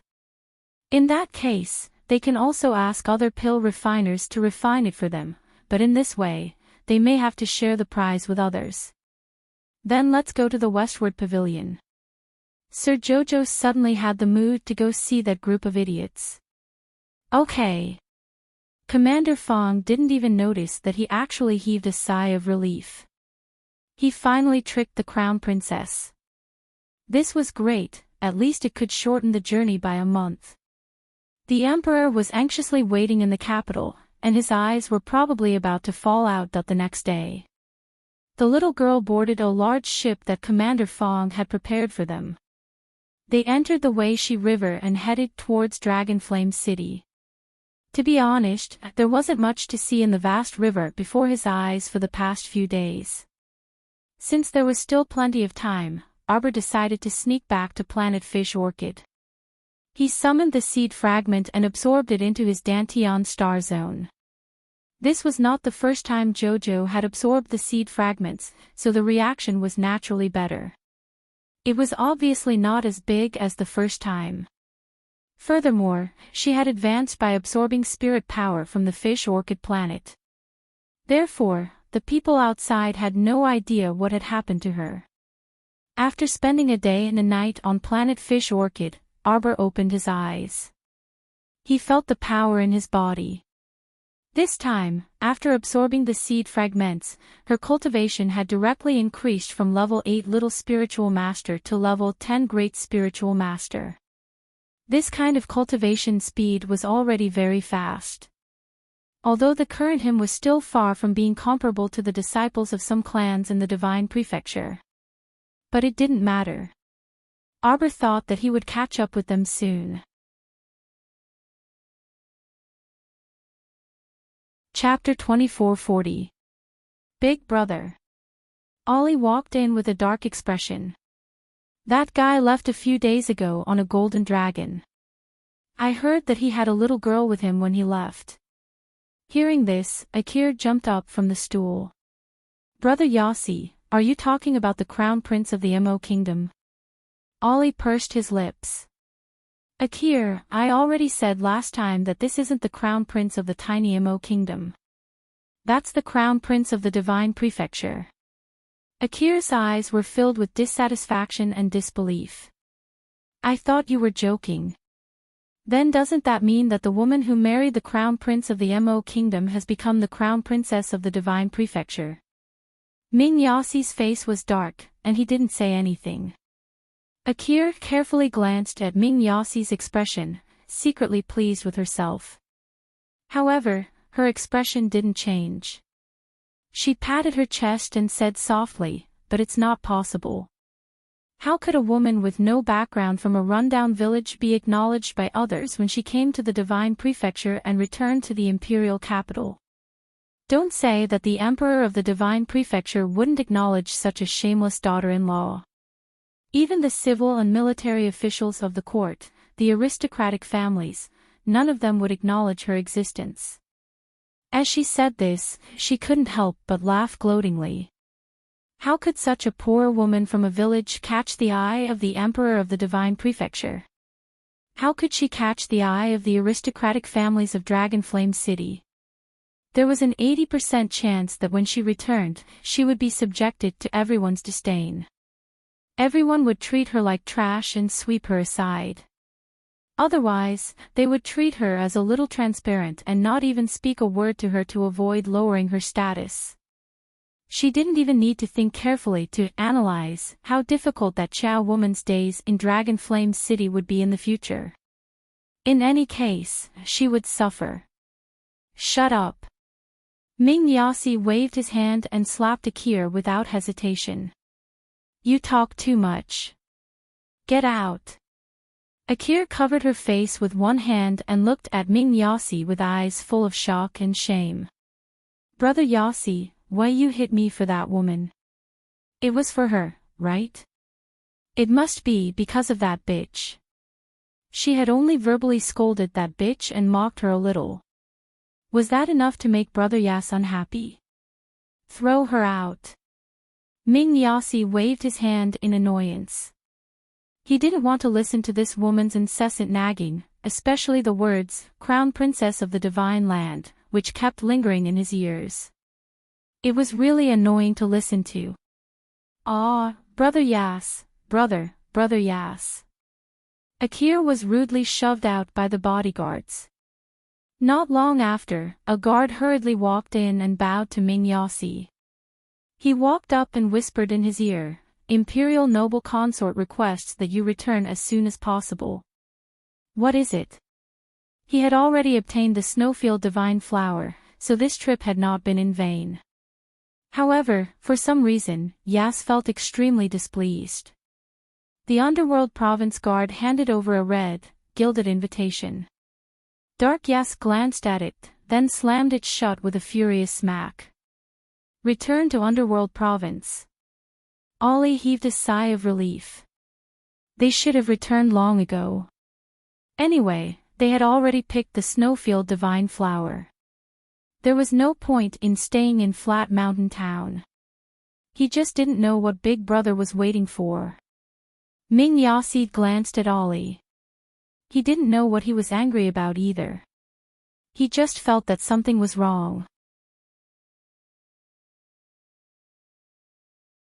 Chapter 2441. The two banks of Weishi River were densely packed with people. Grain ships and cargo ships were all gathered here. The boatmen were busy moving the goods in the cold wind of the winter night, fighting for the last ray of light. Their noses seemed to have faintly smelled the fragrance of food. It was going to be night soon, and the lights on both banks were lit up. Rows upon rows of restaurants and shops by the river, food stalls and sundry goods stalls were energetically shouting for the last wave of business.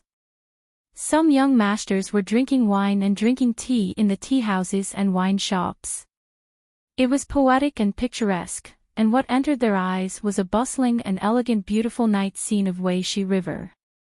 While the peddlers and laborers were tired from running in the cold wind, their footsteps hurriedly returning home. The boats on the river were like shuttles, connected from head to tail. The boatmen pulled the boats and roared, the boatmen rocked, and the singing girls sent bursts of wind into the wind. A two-story official boat followed the slowly flowing river, slowly approaching the Weishi corridor built across the river. The entire corridor was built on the river surface.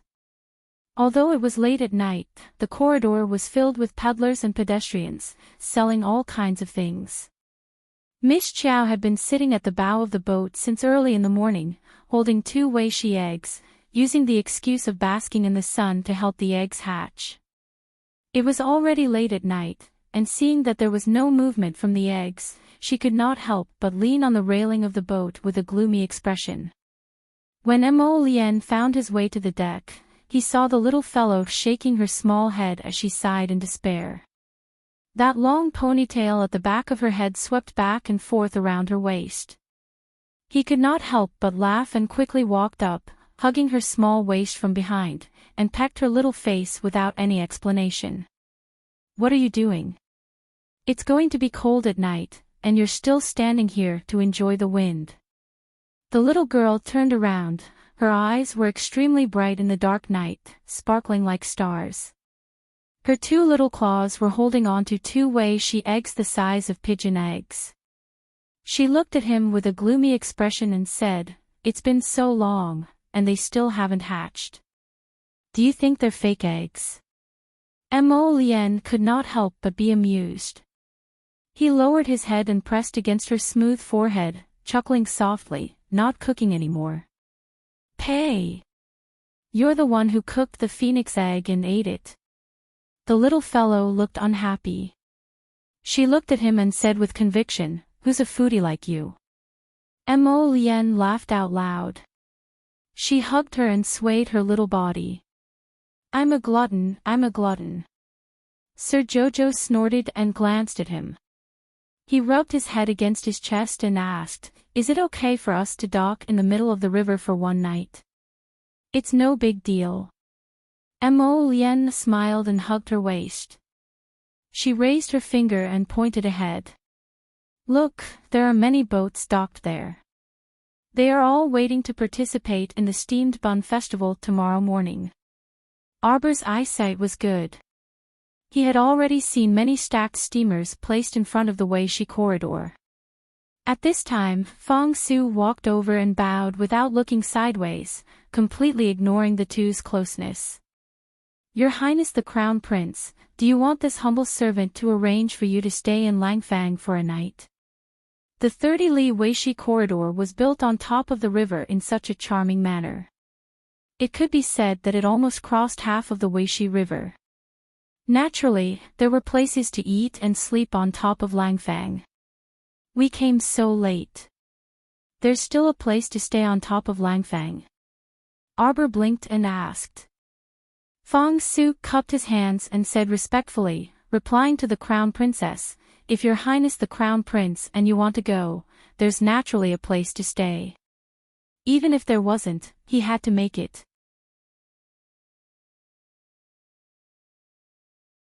Chapter 2442. Prince Mo smiled and lowered his head to look at his baby. He asked softly, "Jojo, do you want to go to the gallery?" "I don't think so." Miss Chiao looked at the bustling crowd in the gallery and pursed her lips in disinterest. The entrance to the gallery was already crowded with people. Perhaps the people who were participating in the Manta Festival and came from nearby cities were also here today. It would be more comfortable to spend a night on her own boat than to go up and squeeze with so many people. She would go up and squeeze with them tomorrow. Emichim. Then I'll ask someone to prepare dinner." Prince Mo hugged her waist and tightened his arms. "What do you want to eat?" "Fish." Sir Jojo's eyes lit up. "The kind that's fried." "Okay." Mo Lien nodded. "I heard that Wei Shijiang is most famous for its osmanthus fried fish. There's also super spicy fish head soup. Do you want to eat it?" Sir Jojo nodded repeatedly and rubbed his little belly. He was hungry. Mo Lien immediately turned to Fong Su and said, "Go, find a chef who can make this famous dish." Fong Su's mouth twitched silently. He suddenly felt like his heart had been hurt 10,000 times. He still didn't know why he felt so blue and thin in his heart. In fact, this was the invisible lethal effect of a young couple on a single dog. "Reporting to your Highness, the chef on the boat is an imperial chef brought by Uniku. He knows how to make this dish." "All right then, bring me over to take a look." He lowered his head and kissed his little wife, then personally draped a brocade cloak on her. "Be good and wear it when it's cold at night. Jojo, play here for a while more." Your husband will come after he's done making the delicious food. Fong Su felt like he had nothing left to live for. He didn't know that this was a feeling of suffocation after eating too much dog food. He followed Mo Lien with a puzzled expression. Master, you're going to the kitchen. Fong Su never expected that the dignified crown prince of the divine prefecture would wash his hands and make soup for his wife. Mr. Jojo had a puzzled look on his face. He felt that Sue's glance before he left made him look like an idiot. What was he looking at? She looked down at the 2 pigeon eggs in her hand and felt a little worried. Of these 2 eggs, one was light purple and the other was black. They looked slippery, and when he pressed his finger on them, the surface of the eggs sank in softly. It was as if he could see the little life flowing inside. Forget it, it's the middle of the night, and there's no more essence of heaven and earth. I'll just keep it and take it out to dry tomorrow. Miss Chow thought to herself, son more, it'll come out one day. After putting away the 2 eggs and pulling the cloak on her shoulders, the little girl leaned against the railing and unwrapped a string of emerald green bracelets from time to play with them. Looking at the round bead being tossed up, sliding down an arc in the night sky and falling into the river, creating a ripple, the little girl was quite happy playing with it. There were many large boats parked around the corridor, dozens of dazzling pleasure boats. Their 2-story official boat seemed very low-key and deserted among the dozens of large boats. There were only 2 faint palace lanterns hanging on the deck, and there was a ray of dim yellow light in the cabin. Other than that, the whole boat looked dark and gloomy. It was unlike the pleasure boats opposite them that were filled with singing and dancing. The female singers sang songs and sent them into the night against the wind. Dozens of red lanterns hung high on the deck of the boat, illuminating their graceful figures as they danced at the bow of the boat. At this moment, a golden and jade pleasure boat slowly glided past the boat they were anchored in. Chapter 2443. Arbor saw an 18 or 19-year-old youth in white standing at the bow of the boat, gazing at the river with his hands clasped behind his back. Like a clear breeze and bright moon, he stood tall and straight. The river breeze blew up his white robes, and his long hair gently undulated against his waist. His cold gaze appeared very apathetic under the lamplight as he slowly glided past her family's boat. Miss Chow had already tossed out the dark green pearl in her hand, so she saw that pearl just so happened to land on the opposite boat's bow with a gurgle and rolled all the way to the youth's feet. The youth's apathetic gaze drifted in her direction, his face covered in frost.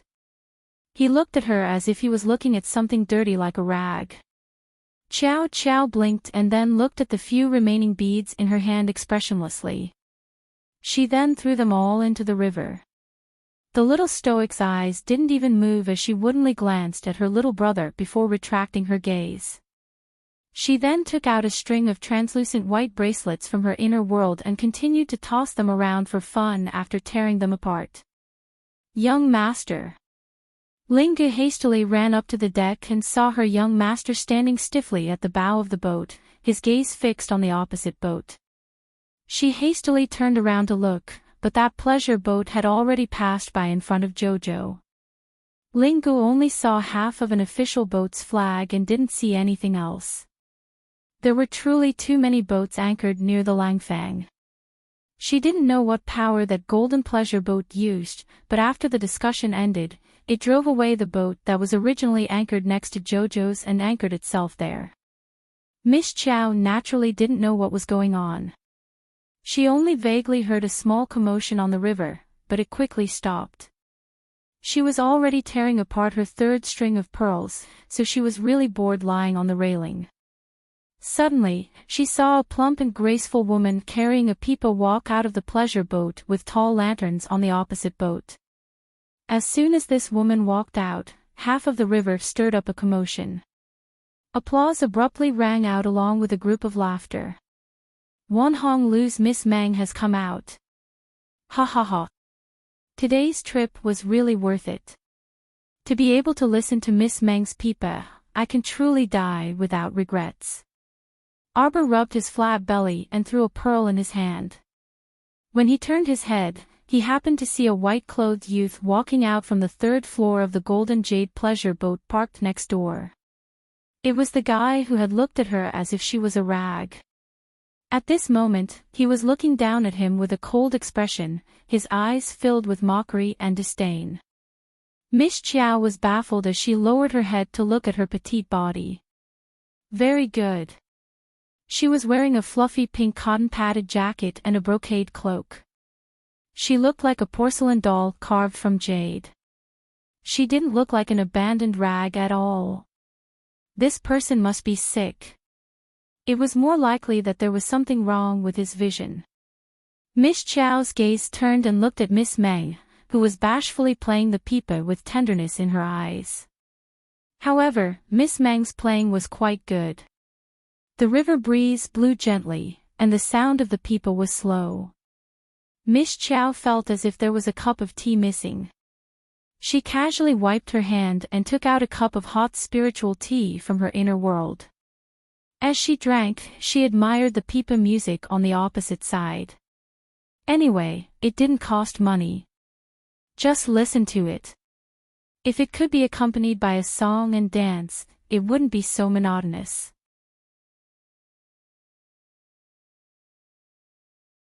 Chapter 2444. Just as she thought about the lack of singing and dancing, the pleasure boat opposite her considerately released a few singers and dancers. They started to dance and sing behind the pipa player. Looking at these girls who were exposing their arms and legs in the cold wind, Miss Chiao tugged at the brocade cloak on her body. It was so cold. Looking at these girls, none of them were cultivators. It was really not easy to earn money by dancing and singing on this empty river on such a cold day. It was so hard, but no one rewarded her.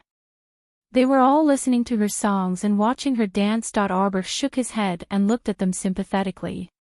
If someone saw Miss Chiao's expression at this moment, they would definitely burst out laughing. Good. It was unknown which idiot on the river shouted. Sir Jojo poked his head out from the railing of the boat and looked towards the source of the sound. From her angle, she could only see some densely packed boats.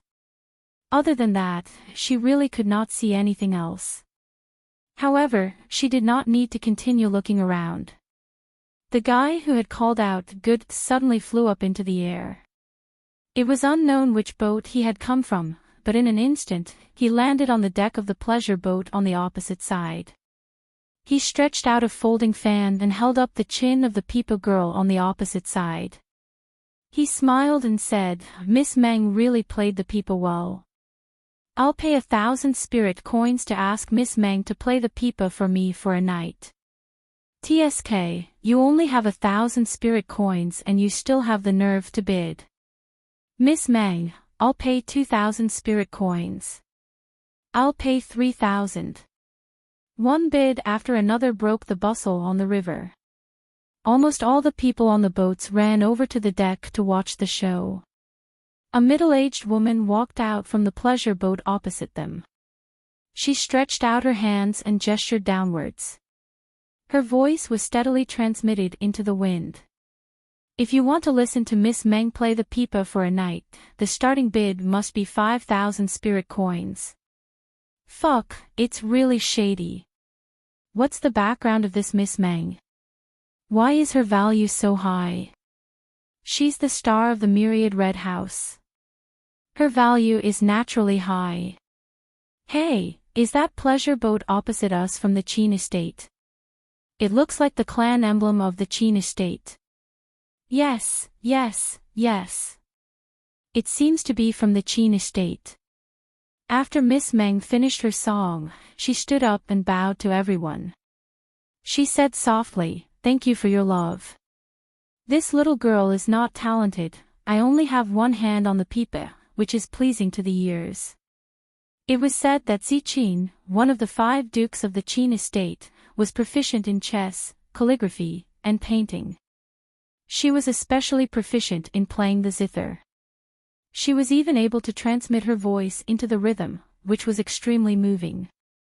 This little girl is not talented, so I would like to ask fifth young master to give me some pointers.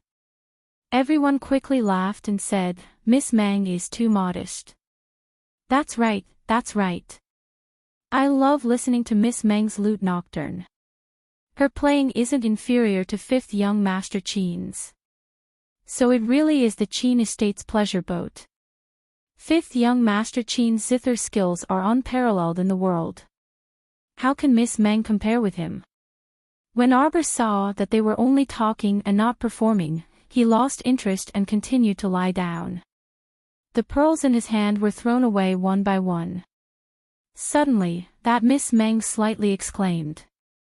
It turned out that the young master who had jumped onto the deck first and bid 1,000 spirit coins had forcefully pulled her into his embrace, causing Miss Meng to exclaim in surprise. I bid 5,000 spirit coins. That vulgar young man smiled and raised his hand. Miss Meng, your lover today is me, UFA. Arbor, who was originally lazily lying down on the railing, suddenly narrowed his eyes. A dangerous aura was emitted from his body.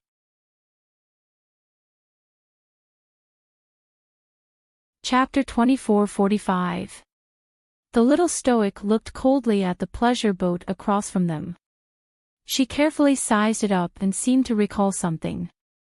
She reached out and took out several pieces of drawing paper from her inner world. She pulled out one of them and carefully compared it to the sloppy man under the light. As expected, it was this UFA. He was one of Yu Baishan's 2 sons who ran away from Shantian Prefecture with the Yu family, one of the 3 patrician families in Wenka City. It was truly a case of wearing out iron shoes in a fruitless search only defined by sheer luck. Ever since Yu Batian, that old geezer, ran away, Jojo had been suppressing his anger. He and others schemed against Jojo behind his back, so Jojo wouldn't let them off so easily. Arbor's gaze hardened, and she kicked the railing with the tip of her foot. She then leaped up and headed for the pleasure boat across from them. The 2 hidden guards hidden in the shadows, not good. The crown princess was stirring up trouble again.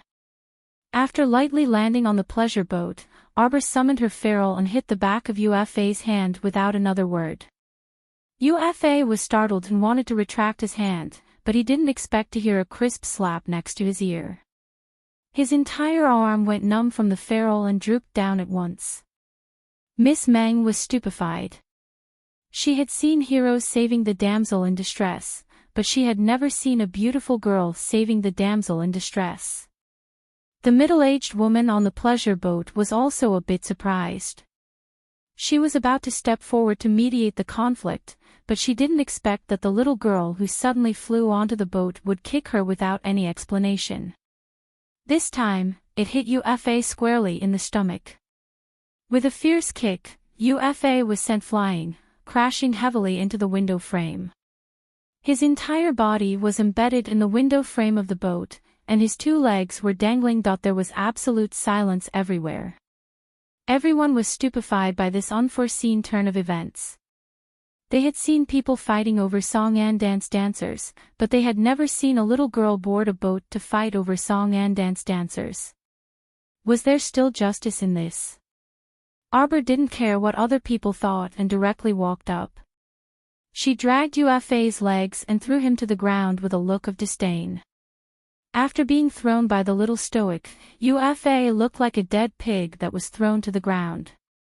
His legs even twitched reflexively. Everyone. Don't, little madam. Let's talk things out. The middle-aged woman on the pleasure boat suddenly had an idea. She stopped her with a frown and said with an apologetic smile, "What man doesn't cheat?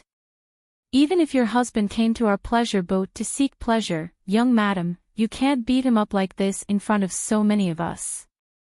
I have to give him some face." "What nonsense are you spouting?" Xiao Mu interrupted the middle-aged woman's words and forcefully flung aside the arm that was blocking her. She then raised her leg and kicked UFA's thigh. Everyone only heard a crisp, "Gotcha" sound, and they were immediately speechless. Hey, don't. Don't hit me, don't hit me. The middle-aged woman's face was bitter, and she quickly reached out to stop Arbor. Out of the way. Arbor pushed the woman to the side impatiently. He jumped forward and kicked Ufa so hard that he flipped onto his back. He asked angrily, "Where's your father?" Everyone was speechless. What kind of trick was this? Why did they have an inexplicable urge to burst into laughter? Did she really freaking come here to capture her husband? Then why did she have to ask about his father? Ufa looked at the girl in front of him in horror, completely unaware of how he had offended her. His face was as white as a sheet of paper, and he repeatedly asked, You, who are you, who are you? Arbor's gaze turned fierce. I'm asking you where Ubadian is.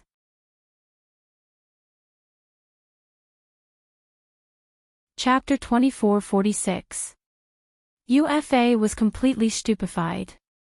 His face was unbelievably pale as he repeatedly shouted, I don't know what are you talking about? Stop pretending. The little stoic apathetically took out several wanted posters from her sleeve and pulled out one of them.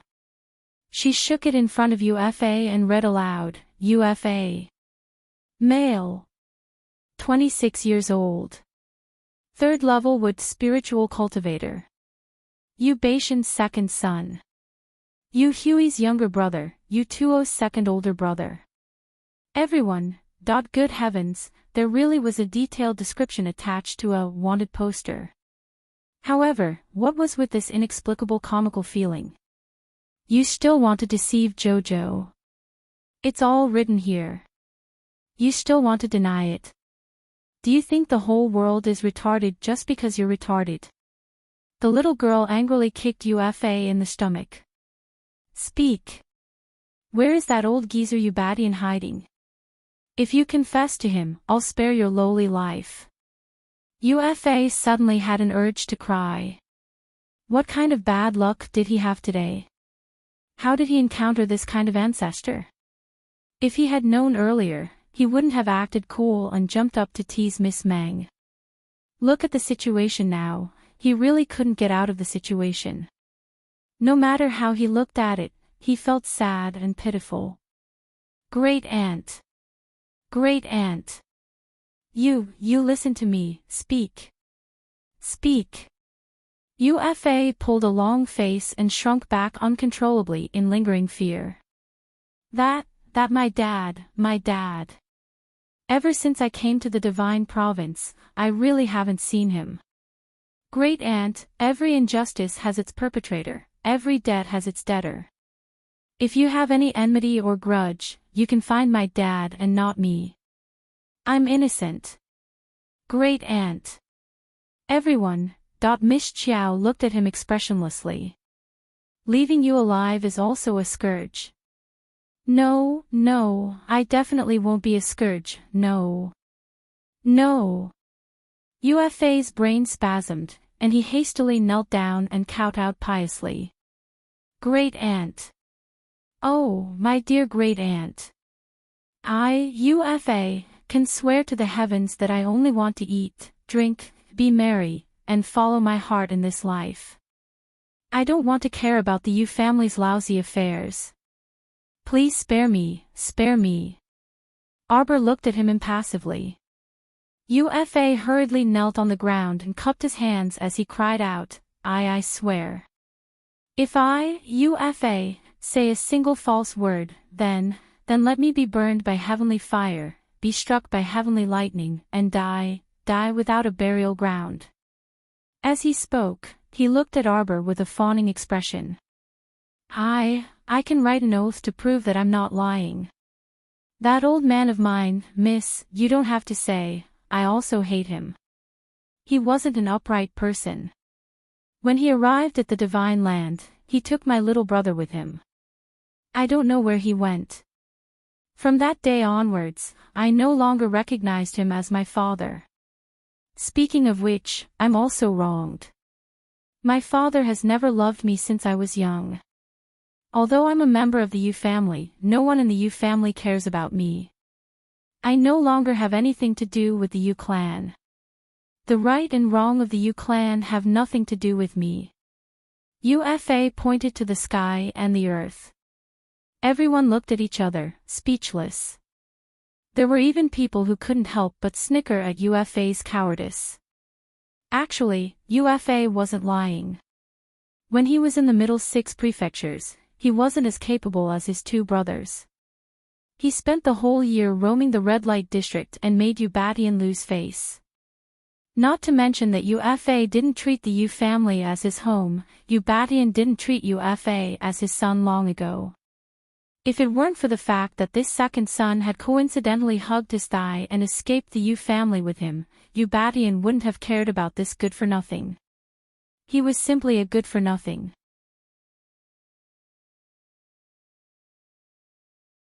Chapter 2447. Therefore, UFA and Ubatian probably didn't have a good father-son relationship. The rest of it was probably the matter of him cheating his father and son.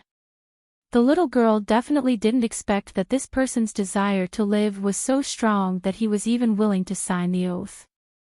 This meant that he really didn't hide anything from her. The Yu family definitely didn't have a good relationship with him. Otherwise, the oath really wasn't a joke. At this moment, she wanted to stomp her little foot down but didn't have the nerve to do so. She hesitated for a while in mid-air before retracting her foot and looking at UFA expressionlessly. Since he said so, she had no reason to beat him up anymore, right? Looking at the little girl's regretful expression, UFA's body shook for no reason. He hurriedly raised his hand over his head and swore, "Great aunt, every word I said is absolutely true." Even the entire Yu family was wiped out by Great Aunt. Tell me, how can I be so powerful and dare to find trouble with Great Aunt, right? Hearing this, the crowd was instantly in an uproar. Most of the people on the surrounding buildings and pleasure boats only saw the little girl's figure flash into the pleasure boat. Basically, they didn't see the little girl's face clearly. But just by listening to her voice, they knew that this girl was very young. Such a young girl could wipe out someone's entire family. Stop bragging, right? Although this UFA looked like a bear, the scale of his family was probably not that big. But at any rate, it was a family. How could a little girl wipe out an entire family? They didn't believe it, they didn't believe it. This UFA couldn't be the little girl's accomplice to make a name for himself, right? Everyone thought to themselves. If Arbor knew what these people were thinking, he would definitely roll his eyes at them. Make a name for himself. Who wants to make a name for himself in front of you bunch of weaklings? Accomplice my ass. Arbor glanced at UFA and snorted. What a load of nonsense. None of it is useful. I'm only looking for your father. The others have nothing to do with me. What he meant was, I don't care about the lives of your family at all. Who has the time to take their lives? Ubatian colluded with Brother Go to harm her. Yuhui released a high-level corpse puppet to scratch her and almost killed her Chocho. He would not let any of them off. However, there was one thing that made her suspicious. She had always felt that the person behind Ubatian was not as simple as Brother Go. Brother Dog was a pawn of Jing Minyao of the Pangu clan in the Aurora Sandland. There was no doubt about that. But Ubatian was a cunning and sordid man. Was a member of the Pangu clan really enough to drive him? When Qian Luo was plotting to take her life in the underground battle arena, what material benefits did the Yu clan obtain? Arbor's heart sank when he thought of the high-level zombie puppet. Outside Qian Luo's underground battle arena, the high-level corpse puppet that Yuhui released should be at least at level 2. What did Yuhui have to do with Tianyun? Or was the Yu clan related to Tianyun? The Yu clan was perhaps one of the Sky Fate organization's strongholds in Shantian Prefecture. Therefore, The fact that Ubatian had returned to the Divine Land meant that the Heavenly Fate organization should also have a stronghold in the Divine Land. However, no one knew where this stronghold was located. Arbor felt a chill run down his spine. Could it be that Tian Yun was going to attack the Divine Land again? At that moment, Arbor seemed to have grasped something in his mind.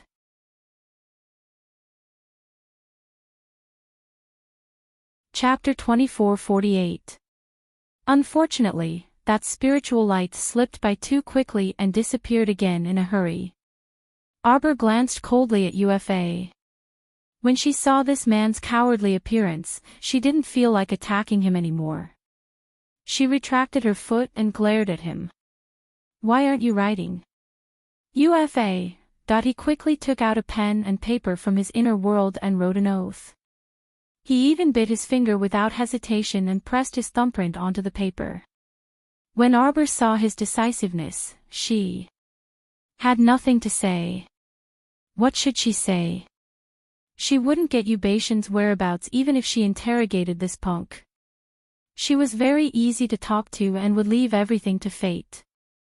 Just like right now, she simply didn't expect to find Ubatian's son by coming to the Steamed Bun Festival to join in the fun. Who knew if Ubatian would also come to the Steamed Bun Festival tomorrow to join in the fun? Jojo actually knew that this possibility was quite low. Miss Chiao expressionlessly turned around.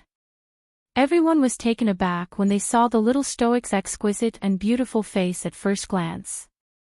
But when they saw her stoic face, they couldn't help but twitch their mouths again and again. The little girl in front of him looked serious, but in fact, she was a black-hearted person. Look, look, look. It was as if the little fellow who beat someone up and almost couldn't pull him out of the window wasn't her at all. There was no need to mention how indifferent his expression was. Hey, wait. The owner of the pleasure boat was the beautiful woman. She couldn't help but walk forward and reach out to block the little girl's path. Miss, you didn't say anything and jumped on our boat. Look at this and that. You've smashed a hole in my boat. Do you still want me to do business? What do you think we should do? The crowd of onlookers couldn't help but secretly give this woman a thumbs up. The little lady looked like a savage, but she dared to go up and demand compensation. As expected, she was a formidable character. Arbor coldly stared at her for a long time, causing the woman's heart to pound uncontrollably. She suddenly asked, "How much?" "Aw. How much?" Arbor looked at the woman like she was looking at an idiot. Didn't she ask for compensation? He waited for her to make a bid but didn't say anything. If he wasn't an idiot, then what was? Why did it feel so tiring to talk to someone? 500 spirit coins. This woman originally wanted to shout out a sky-high price of 5,000 spirit coins or something to make this stoic-faced little girl bleed. However, the moment he opened his mouth, he saw the little girl's dark and bottomless eyes looking at him. He couldn't help but twist his tongue and shout out a real price. Arbor nodded and took out a small pouch from his inner world. The woman's complexion instantly turned for the better, and she reached out to accept it with a smile. However, Xiao Mu retracted her hand and opened the bag herself. She counted out the money one by one, and after counting up to 500 spirit coins, she closed the bag tightly. The woman was speechless. You even fucking counted them one by one. Why don't you go to heaven and pinch them? This little girl didn't seem like someone who lacked money. Who would have thought that she would be so stingy? After the little fellow finished counting the money, he threw the cloth bag into his inner world and turned around to fly back to his ship. She looked up and happened to see the large ship with the Qin Estates emblem. On the third deck of the ship, the white-clothed youth who had previously treated her like a rag was staring at her without blinking. What was he looking at? When Miss Chow thought of the Omega Kotoku, she felt sick of it and didn't have a good impression of the people from the Qin estate.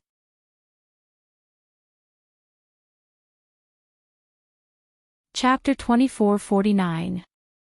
Especially this youth, who kept looking at her with a disdainful gaze just now. He was simply crazy. Arbor didn't like him in her heart, and her stoic face became even more expressionless. She lifted her eyelids and swept a glance over before looking away. "Little miss, you didn't lose out on this 500 spirit coins." The woman was still grumbling over there, but Arbor already couldn't be bothered to listen to her. She flew away from Miss Meng's pleasure boat and jumped straight back to her own official boat. She had just steadied herself when Mo Lien walked onto the deck, followed by the serious-looking Fang Su, who was holding food, and the ever-smiling eunuch Hu and his entourage. Everyone was holding a steaming hot dish in their hands, and the aroma wafted over. Arbor immediately ran over with quick steps, and her eyes lit up as she exclaimed, "Eat." Mo Lien was secretly amused. She walked up and reached out to grab her little hand. "What were you doing outside just now?" "What did I do?" "I didn't do anything." The little fellow pulled him to sit down at the table and blinked with an "I'm especially obedient" expression. "Then what did Fang Su say?" "Did you run over to the opposite boat to cause trouble?" "Fang Su, Your Highness, is it good for you to cheat your subordinate like this? Is there a master who would sell out his subordinate without a second word like you?" Arbor cast a glance at Fang Su, and the latter instantly felt chilly and sinister gusts of wind. He kept feeling a sense of dread rising in his heart.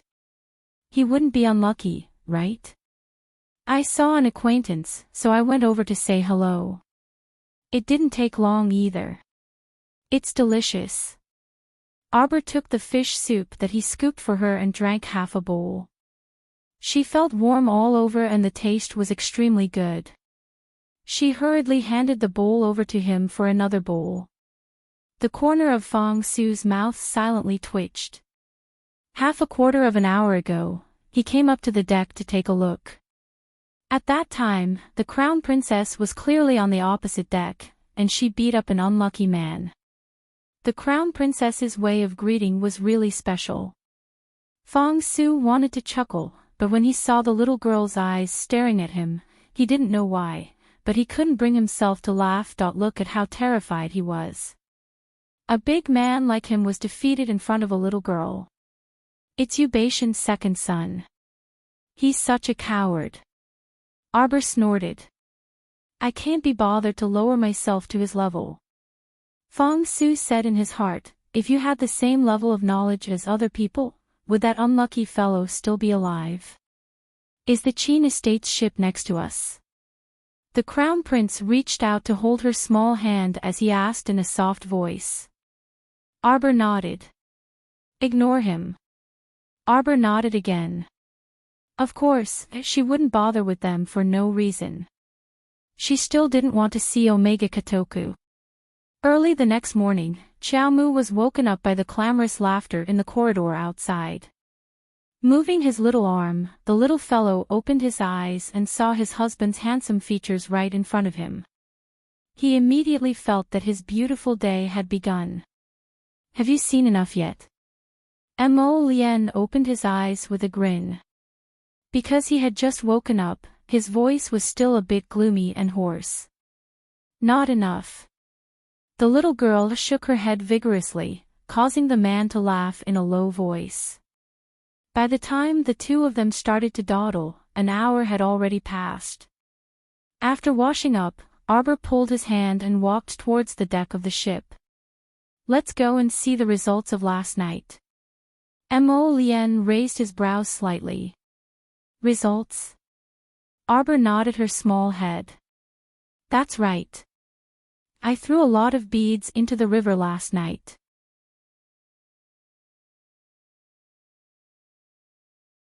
Chapter 2450. If there are no accidents. Today's harvest would definitely be bountiful. The little girl's eyes lit up.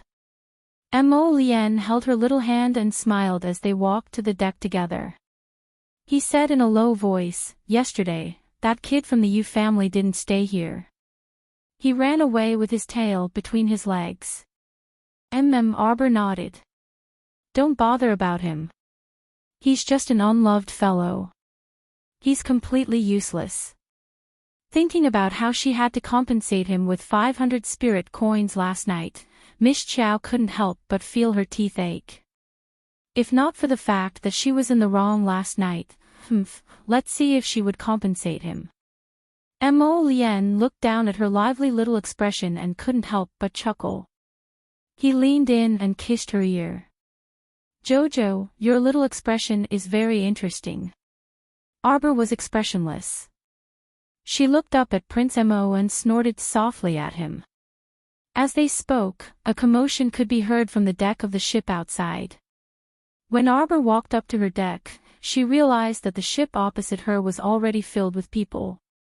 At this moment, he was pointing at the river and shouting excitedly, "Wow, I see a school of fish so early in the morning. This is really a good sign. Who knows, maybe we can get first place in this steamed bun festival. Hey, little brother over there, wake up. Can you not talk in your sleep in broad daylight? Get first place. It'll be good enough if you can get into the top 10. Why are there so many fish circling around here and not leaving?" Arbor thought that of course they wouldn't leave.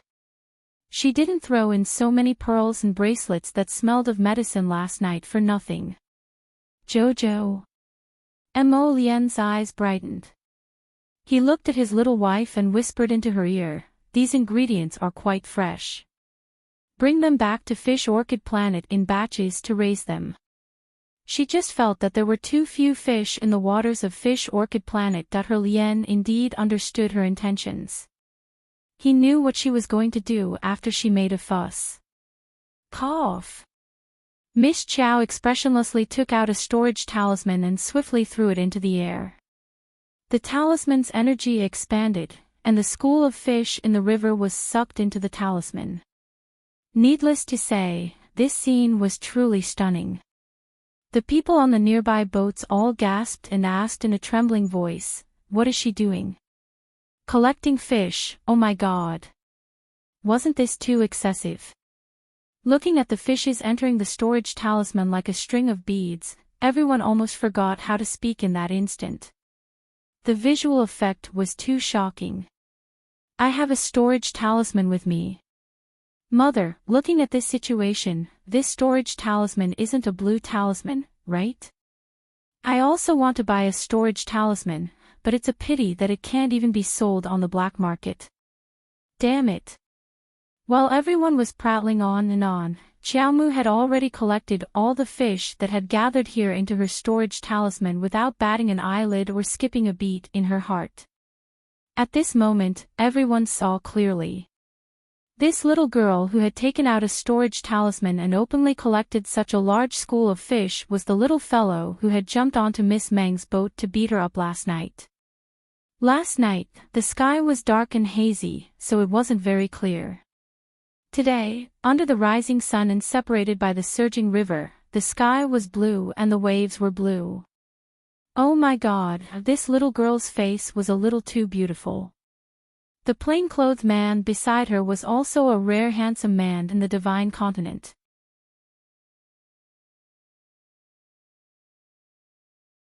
Chapter 2451.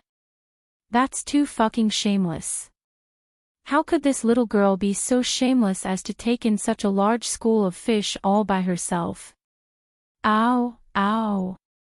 They were envious and jealous. She could have shared some with them.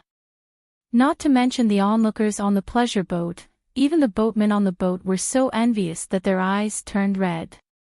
Heavens, there were so many fish. Those who relied on fishing for a living had probably never seen such a large shoal of fish swimming around the river in their entire lives. What was even more pitiful was that those who had secretly caught 2 or 3 fish on the boat and were still happy, turned around and saw that so many fish had been taken away by others with great generosity. With this comparison, it was definitely a critical hit of 10,000 points. They were heartbroken. To think that they had been so smug earlier. They had brought their own fishing gear and caught a few fish, but in the blink of an eye, someone else had taken all the fish. The boatman stopped rowing and fought to be the first to snatch a few fish at the last moment. However, the little girl's movements were extremely fast, and in a flash, she had collected all the fish in the area. "We can still take in another wave at night," the little girl said to Mo Lien as her eyes curved. This was why she had not directly scattered the powder last night, but had stuffed the powder into a bead and thrown it into the water. According to her calculations, she would be able to take in another wave at night and another wave the next morning. After that, the powder would basically disperse. If she directly scattered the powder, she would only be able to take in one wave. It was not worth it. She hoped that there would be a school of fish in her orchid sea, big and small. Just thinking about it made her want to eat. Later, she would ask Lien to make Jojo fried, steamed, and stir-fried everything. Everyone stared at the little girl as she beat her chest and stomped her feet. Then, the little girl pulled the man beside her and turned to walk back into the cabin. When they returned to the cabin for breakfast, Arbor took the time to return to Fish Orchid Planet and released the school of fish from the storage talisman into the sea. Looking at the colorful fish jumping around in the water and swimming in all directions, Miss Chow felt a sense of accomplishment. Regardless of whether it was a fish in a river or in the sea, she would be able to raise them all on her Fish Orchid Planet. Her orchid sea was rich in spiritual chi, and it was not comparable to the ordinary sea areas outside. Arbor couldn't help but feel happy when he thought about how he would be able to eat fish slices and porridge in the future, which were all good things with spiritual energy and could even nourish his body. The two of them quickly finished their breakfast and turned around to walk towards the entrance of the corridor, hand in hand. At this time, many people had already gathered at the entrance. Most of them were spectators, but there were also some who were here to participate in the competition. Every participant had a red headscarf tied around their heads, making them easy to recognize. This year's champion is the ghost grass. No wonder there are so many more people signing up this year. The ghost grass's medicinal properties are overbearing. It's used to cure all sorts of negative states. I heard that if it's made into a ghost plant pill, one will be immune to all kinds of status talismans used by talisman masters during battle. It's effective for up to half an hour. It's really amazing. No wonder it's so popular. The problem is that if a low-level pill master were to make this kind of herb that's close to the divine level, it would be a waste of God's gift. Hey, look, that kid is here. Damn, isn't that Wang Yan, last year's second place? He still dares to come. Our Weishi branch manager has already announced that he's disqualified from the competition.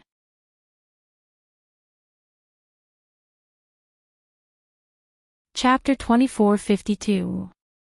Arbor looked over curiously and saw the young man named Wang Yan who was being pointed at. He looked to be around 27 or 28 years old.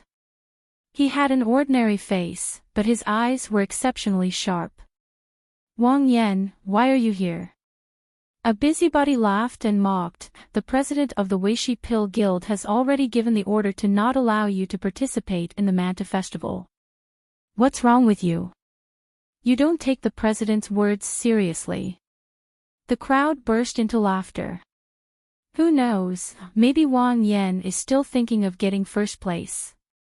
After all, he was only half a step away from getting first place last year. That's right, last year's winner ate 818 mantus, while Wang Yan ate 799. Ha ha ha. But last year's champion died the next day after he went back. That's right. I told him not to work so hard, but he didn't listen to me. Wang Yan, last year your digestion pills were only a third of his. That's why you lost, right? Did you prepare enough digestion pills this year? Hey, aren't you joking? I already said that he doesn't have the right to participate. Oh, that's right. After all, the biggest supporter of the Manta Festival is our Weishi Pill Guild. If not for the Weishi Pill Guild providing money in herbs every year, How could the Manta Festival be held so smoothly for so many years? This was equivalent to the Weishi Pill Guild sponsoring an event to gain popularity. To put it bluntly, this amount of resources was nothing to the Weishi Pill Guild. While the crowd was talking, they were gloating over Wang Yan's misfortune and looked at him with evil intentions. However, this young man was as calm as an old monk. His face did not show any expression as he walked towards the competition venue amidst the crowd's mocking laughter. "Pill Master, he is here. Pill Master, he." Someone called out and the crowd burst into an uproar again. This time, it was different from the mocking and ridiculing of Wang Yan. When the crowd saw the young, handsome, and elegant Pill Master they all flattered him and laughed. Pill Master he is also participating in this event this time. Ah, the warrior behind Pill Master he looks so strong. He can definitely eat 30 mantus in one go. This year's first place will definitely be Pill Master he. Arbor. Don't you guys have any shame? She didn't come here to watch them flatter each other and talk nonsense. The little girl pulled a long face and snapped at the referees. Are we still going to compete or not? What a load of nonsense. It's almost time for lunch. It was really annoying to dawdle about doing something. Everyone was speechless. However, the little girl was mixed in with the crowd.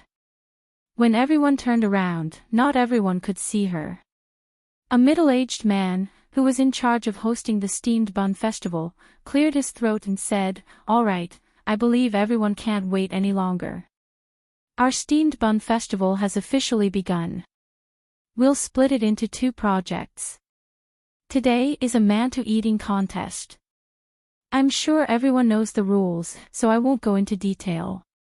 In short, within the time limit, every bun you eat will add 1 point, and every pill you eat in the bun will add 100 points. The second event tomorrow is the steamed bun wrapping competition. The requirement this time is that the pill in the bun must be a detoxification pill. When the time comes, we will be responsible for giving out 30 or so people with various symptoms of poisoning. If we save 1 person, we will add 10 points. The person with the highest score in the 2 events will win.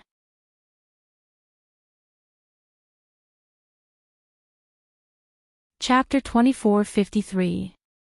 The little girl was speechless. She felt that this competition was a joke. If it was a pill competition, then it was a pill competition.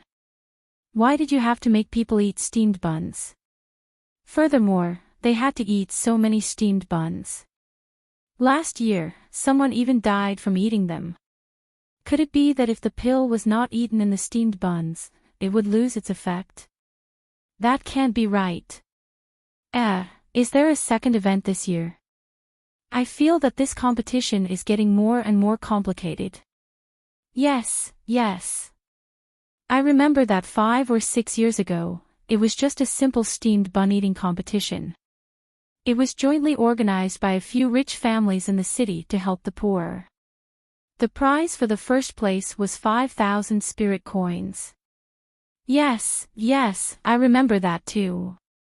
At most, they would put some chili oil in the steamed buns to make the young lads cry out in pain. Things have changed with the passage of time. Ever since the people from Weishi branch took over this event, it has become more and more lively. It is also more inclined towards the pill competition. That's right. The prize for the first place at Weishi branch is 50,000. It is 10 times the amount and there are also precious herbs as rewards. How can the pill refiners not scramble for it? Let me tell you, this is the cleverness of Weishi branch. By organizing this event, they can also attract a group of skilled pill refiners. Most of the people who were invited would go along with the flow and join the pill house. Who would be like Wang Yan, who did not know how to appreciate favors and was blacklisted by the pill house in the end? Furthermore, those rich pill refiners do not need to participate in the competition themselves. For example, Pill Master he just found a silly big guy to compete with. He only needed to provide good quality digestion pills at the end so that the big guy could stand until the end. The pill refiner who won the first place last year must have a hole in his head to compete. In the end, he killed himself. I feel that the pill refiner did not have a hole in his head. He was just too overconfident. Ha ha ha ha ha. Everyone laughed. The competition started amidst the lively chatter and laughter. Under the protection of Fong Su and the rest, Miss Chiao pulled Prince Mo to the front of the crowd to watch this unique event. There were more than 100 people participating in the competition. They were divided into more than 10 groups. Each group had a hard-working judge who held a book and was responsible for keeping track of everyone's numbers. Miss Chiao couldn't help but feel that this was really a bunch of idiots doing stupid things. Suddenly, a chubby young man raised his right hand excitedly while spitting out breadcrumbs. Dan! Medicinal pills. Medicinal pills. Pills. Fuck, someone ate a medicinal pill right from the start. The middle-aged man hosting the competition revealed a sweet smile. In this competition, pills aren't the only thing. Every time you eat a medicinal pill, you'll get an additional 100 points. Everyone, do your best. As soon as he said that, the group of people who were eating the steamed buns seemed to have gone crazy. They rushed into the pile of steamed buns, grabbed one in each hand, and crazily stuffed them into their mouths. The referee at the side had to keep an eye on the 10 contestants, so he could only run around and shout excitedly, "This contestant number 3 is already eating his 18th steamed bun." Contestant 19 was even more impressive. He was already stuffing the 22nd steamed bun. Oh! Oh my god, everyone, look! This contestant number 16 is about to die. He's starting to eat digestive pills. Miss Chiao was speechless. Pft, Mo Lien could not help but laugh. Miss Chiao watched the farce in front of her and the corners of her mouth curled up. Finally, she could not help but laugh out loud.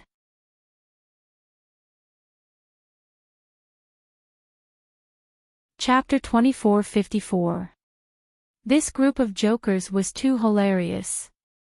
Watching them climb up the 3-meter-tall mountain of steamed buns and fight to be the first to stuff the buns into their mouths, Miss Chiao couldn't help but want to laugh.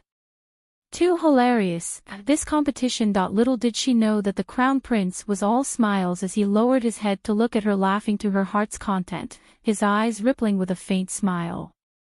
Who came up with this competition? Prince Mo pretended to ask casually.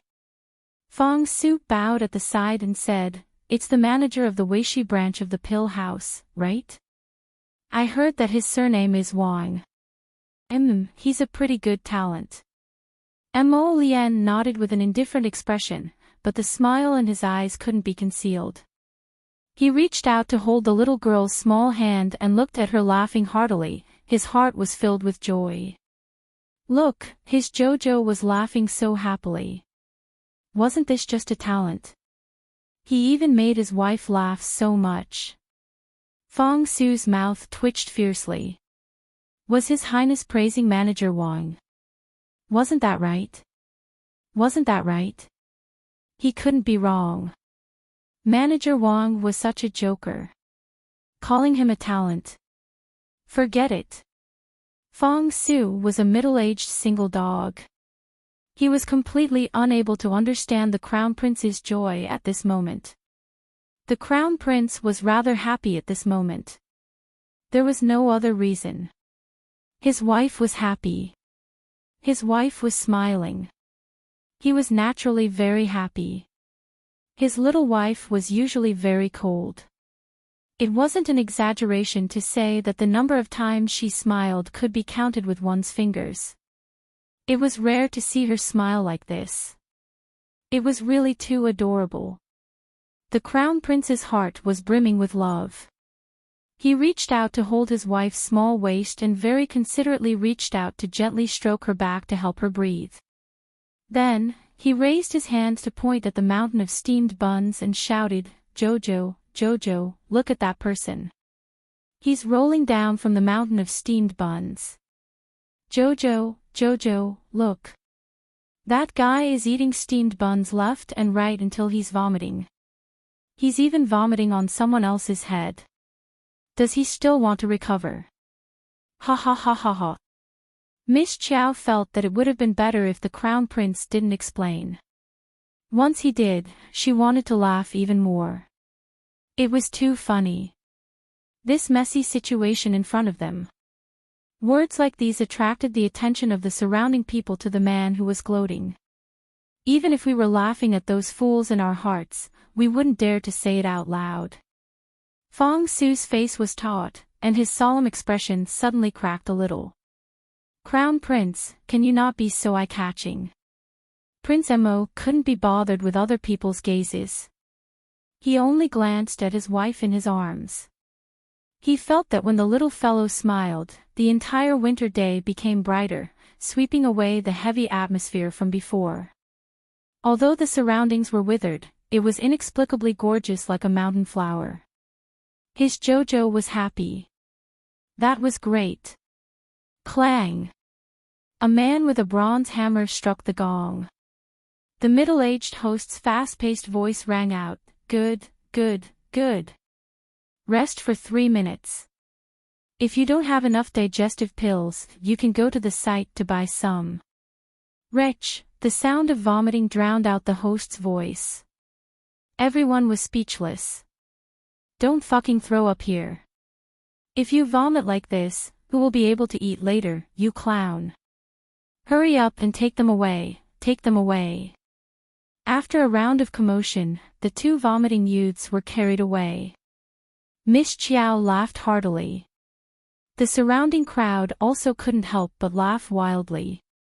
Every time there was a steamed bun festival, they always felt like their lives were going to be shortened. They felt like they were going to die from laughter.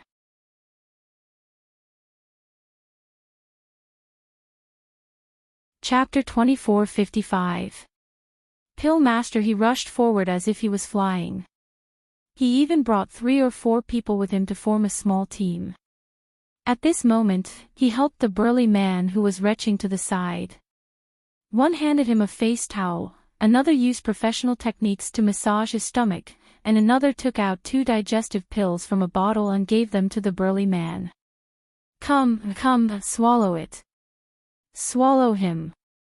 How do you feel? How do you feel? Do your best. Do your best. Stay in first place, you can do it. Pill Master. He cheered the burly man on, his nervous expression showing through his words.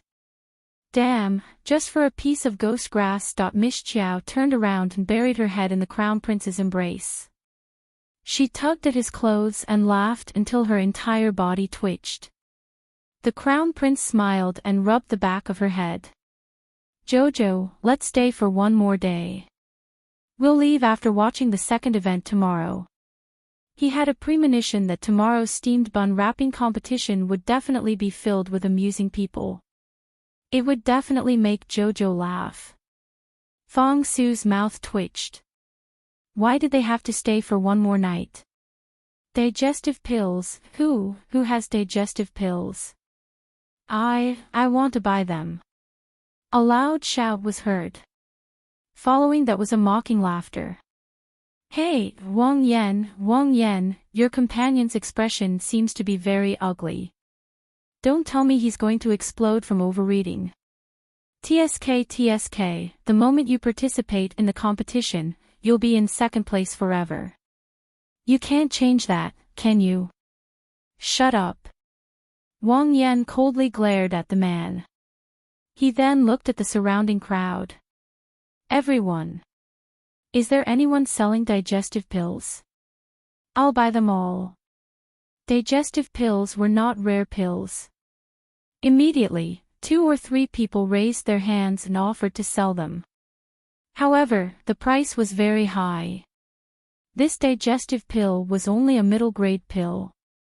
In the middle 6 prefectures, it was at most 5,000 spirit coins for one pill. However, in the divine continent, where everything was expensive, and under this kind of competition atmosphere, people would naturally raise the price. No one was a fool. Who wouldn't want to earn this kind of quick money? In any case, every time before the steamed bun festival, many people would head to the pill house 3 months in advance to stock up on digestive pills. However, the digestive pill was indeed a hot commodity. Sometimes, even if one went to all the pill shops in Weishi City, one might not even be able to buy a few digestive pills. Those with good business acumen had already stocked up at home, waiting to make a big profit today. 20,000 spirit coins for one. The bidder stretched out 2 fingers. Wang Yan's face instantly turned ugly. 20,000 spirit coins was indeed too expensive. He would have to support himself for a long time. At the very least, he would need to stock up on 5 digestive pills. That would cost him 100,000 spirit coins. You can also give me spirit stones. 20 spirit stones. Aren't you going to rob them? Someone shouted indignantly. Even a fool knew that spirit stones were precious. 20 spirit stones were far more valuable than 20,000 spirit coins. Who would use spirit stones to exchange for a middle-grade medicinal pill like the digestive pill? There's no need to snatch it. This is the price of my digestion pills. Buy it or leave it. Wang Yan sighed and reached out to support his friend. Brother Gu, I think we should just forget about this competition. The price of the digestive pill had been soaring every year. This year's price was so expensive that it made people lose all desire to buy it. There was no other way. Because of the high demand for the digestive pill, the herbs used to make it were all snatched up in the surrounding forests. Now, there was a serious shortage in the market.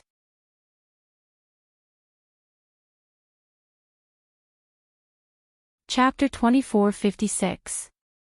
With the lack of ingredients, it was naturally impossible to make more digestive pills. As a result, the price of the digestive pills rose rapidly every year. This year's supply of ingredients could no longer keep up with the demand for digestive pills. A young man beside Wang Yan suddenly cried out in fear, "Gudupeng, Gudupeng."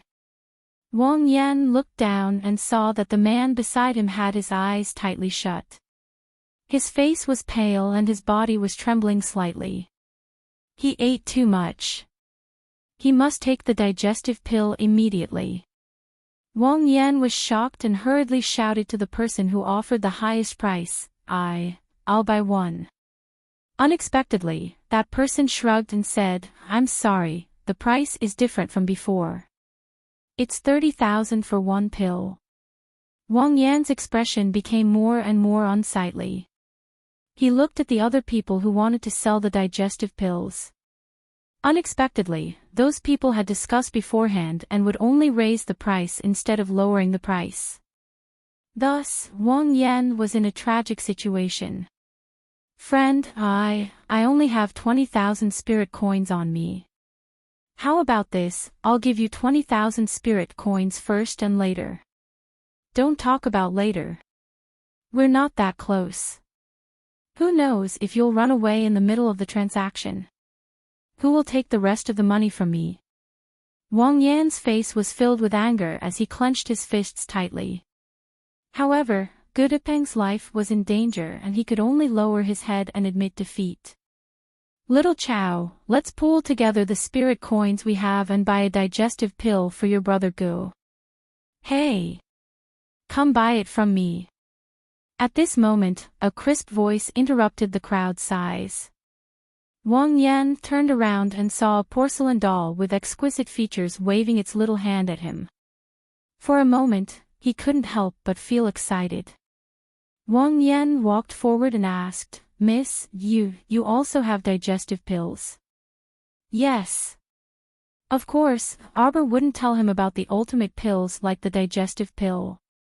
She had used them when she was still in the early stages of refining pills to train her proficiency in refining pills. Now, the middle-grade pills in her inner world were piled up in a corner like a small mountain. They weren't of much use. Now that her alchemy skills had risen, things like middle-rank medicinal pills were simply not of any use to her. I don't know the price. 10,000. The little girl stretched out her little finger. 10,000 spirit coins for one. Wang Yan hurriedly nodded. Thank you, miss, thank you. I'll take it. The little girl nodded and casually took out a handful of digestive pills from her inner world. She casually spread them out in her palm, even skipping the bottle. How many do you want? Yes, I want 2, no, 3, I want 3. It was so cheap that Wang Yan was so excited that his face turned red. He hurriedly turned to his companion and said, Little Chow, let's pool our money together and buy 3 digestive pills for your brother Gu. All right. Little Chow had no objections and just nodded. The onlookers were no longer calm. Especially those who had seen the little girl collect so many fish with the storage talisman in the morning, they couldn't help but make a fuss. Where did this girl come from? Not only does he have a rare item like the storage talisman, but he also has a handful of digestive pills. That's right. She didn't even blink when she took out the digestive pills. Arbor took the 30,000 spirit coins and gave Wang Yan 3 pills.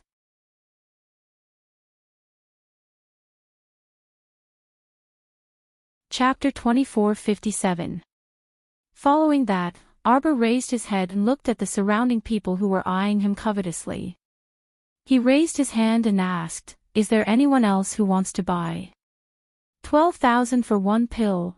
12,000 was also cheap, so an alchemist immediately walked over, wanting to buy the pills in her hand. In less than 5 minutes, Miss Chow's stockpile of over 200 digestive pills was sold out. The surrounding people had long been petrified, and they all looked at the little girl in front of them as if they were looking at a monster. Miss, you've been stockpiling since 3 years ago, right? An old man at the side seemed to have discovered the truth and said with a rueful expression. How far-sighted. During the Manta Festival 3 years ago, digestive pills weren't so popular. If he had started hoarding digestion pills at that time, he would have more than 200 of them by now. Arbor was speechless. She couldn't be bothered to talk to him. Who started stockpiling these worthless things 3 years ago? When she was a mid-grade alchemist, she used a small stew pot to practice her skills every day. After putting away the 2.5 million spirit coins, Miss Chiao raised her head to look at the grinning Mo Lien, and her eyes curved slightly. Eat. Okay. Then we'll go back. Mo Lien's smile widened.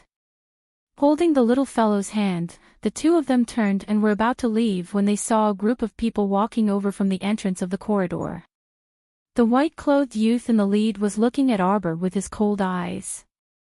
When he saw Arbor's appearance clearly, a trace of indifference flashed through his eyes. Miss Chiao was expressionless, having already recognized that person from the Qin estate.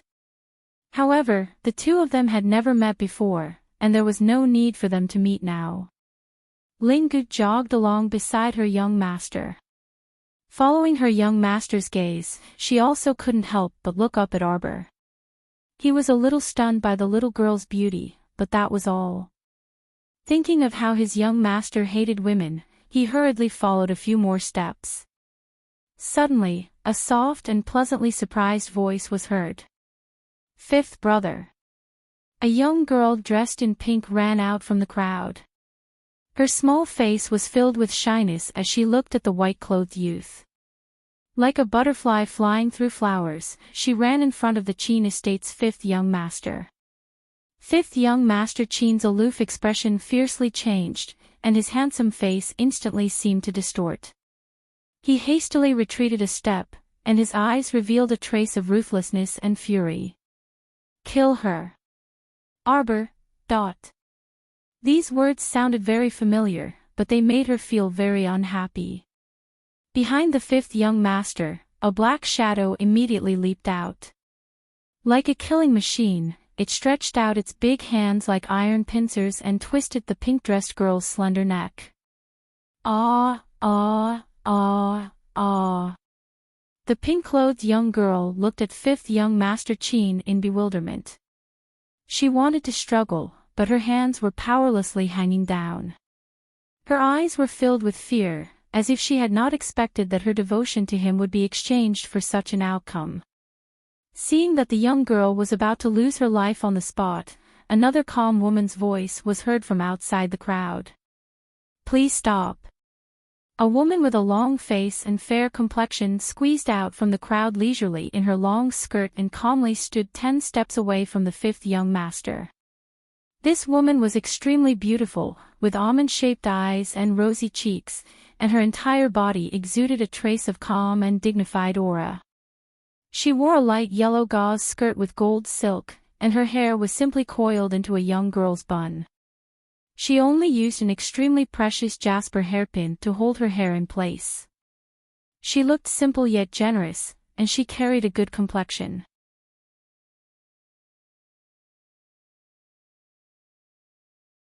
Chapter 2458. The young girl was only 16 or 17 years old. She looked worriedly at the pink-clothed young girl whose neck was being grabbed and hastily said, "Fifth young master, please forgive her. My younger sister is insensible. Please let her off this time. In the future, she definitely won't dare to be so impudent in front of you, fifth young master." Fifth young master Qin glanced coldly at that girl. "You are the Mu family's eldest Miss, Mu Rochuan." This was an affirmative sentence. Evidently, the fifth young master also knew this Miss Mu Rochuan. It was just that knowing him was one thing, and giving him face was another matter altogether. Everyone was from the capital's great family clans, and they would more or less meet a few times at palace banquets or prestigious gatherings. Rather, it was Arbor who glanced at those two girls when he heard the words, Mu family, and turned his head away with a light snort. "Yes, the one you want to kill is my younger sister, Mu Ruyan," Mu Rochuan said neither humbly nor overbearingly. These words clearly pointed out Mu Ruyan's identity and left the Qin family's fifth son to consider it himself. Kill. Just wait to become enemies with the entire Mu family. If he didn't kill her, then they could still be friends when they met again. Moreover, this matter was originally an extremely small matter, so fifth young master Qin was clearly making a mountain out of a molehill. Of course, if it weren't for her family clan, Mu Rochuan simply wouldn't care about her love-struck concubine sister. She rushed up to curry favor like a fool and ended up getting slapped in the face by the man in front of everyone. Ha! A concubine's daughter who couldn't be brought to the table was just a fool. Mu Ruyan was extremely aggrieved at this time. Of course, she knew fifth young master Qin. In her impression, it was still at that flower banquet hosted by the madam of the National Security Agency 3 months ago. At that time, fifth young master Qin was as handsome as a banished immortal, and his superb zither skills were astonishing. He was refined, courteous, cultured, and refined, and she had also met him once at that time. Moreover, he even smiled politely at her at that time. Who knew that when they met again, it would be like this? He actually personally said that he wanted to kill her. Mu Ruyan felt that her heart had already shattered into dregs at this moment. The hair festival competition was still ongoing, but a small portion of people's gazes were currently attracted by these handsome men and beautiful women. Many people looked curiously in fifth young master Qin's direction. Arbor, Mo Lien, and the others were blocked by Qin Wu's group at the entrance, so they couldn't walk over for the time being. Thus, they stood to the side and watched the show with indifferent expressions. Miss Chiao was screaming in her heart, "Hit, hit, hit, hit." Mo Lien couldn't help but want to laugh. She lowered her head and whispered in her ear, "Are you trying to stir up trouble?" Sir Jojo was expressionless. He lifted his chin slightly to show him his stoic face, indicating that he did not have such thoughts. What a little cutie. Let's hurry back to the boat and kiss her. Prince Mo's eyes flashed as he grabbed Jojo's hand and took 2 steps forward. Fifth young Master Qin suddenly sneered. So what if she's from the Mu family? So be it. Ah, cough, cough. Mu Ro Yen cried in grief and indignation. She really couldn't understand why the gentle and refined 5th young master had changed so much. Wait. Faint anxiety flitted across Mu Ro Xian's face. She wasn't worried that her stepsister would be killed by the Qin family. Instead, she was worried that her stepsister's death would be unclear and that she would be reprimanded by her father when she returned. After all, this Mu Ro Yen was considered her father's treasure. 5th young master, please calm your anger. It's my sister who is insensible. Please let her go. The Mu family is willing to compensate.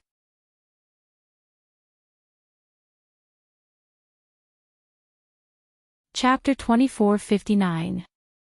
5th Qin gazed coldly at Mu Ro Xian. What if this young master doesn't agree? Not everyone has to give face to your Mu family. Arbor cheered inwardly, looking like she was watching a show. Hurry up and fight. So much nonsense. She remembered that Master had told her that one had to be fast in taking the initiative to subdue the enemy. Talking too much nonsense definitely wouldn't lead to a good outcome. If one still wasted words on whether to kill or not, then it was very likely that the enemy would counterattack. She had always kept these words in mind and didn't dare to forget their origins. But now, both sides had been in a deadlock for almost half an incense stick's worth of time without any movement. Arbor rolled her eyes and stealthily tugged at the Crown Prince's sleeve. The Crown Prince lowered his head to glance at her and patted her small head. You find it annoying? Then let's go.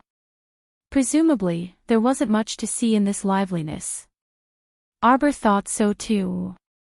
Rather than wasting time here and watching them dawdle about whether to fight or not, they might as well return to the ship to rest. Prince Mo signaled with his eyes, and Fong Su led his men in the direction of the 5 young masters, saying along the way, "Make way, make way." Right at this time, Mu Ro Yen suddenly made her move. Her movements were extremely fast as a shadow flashing by.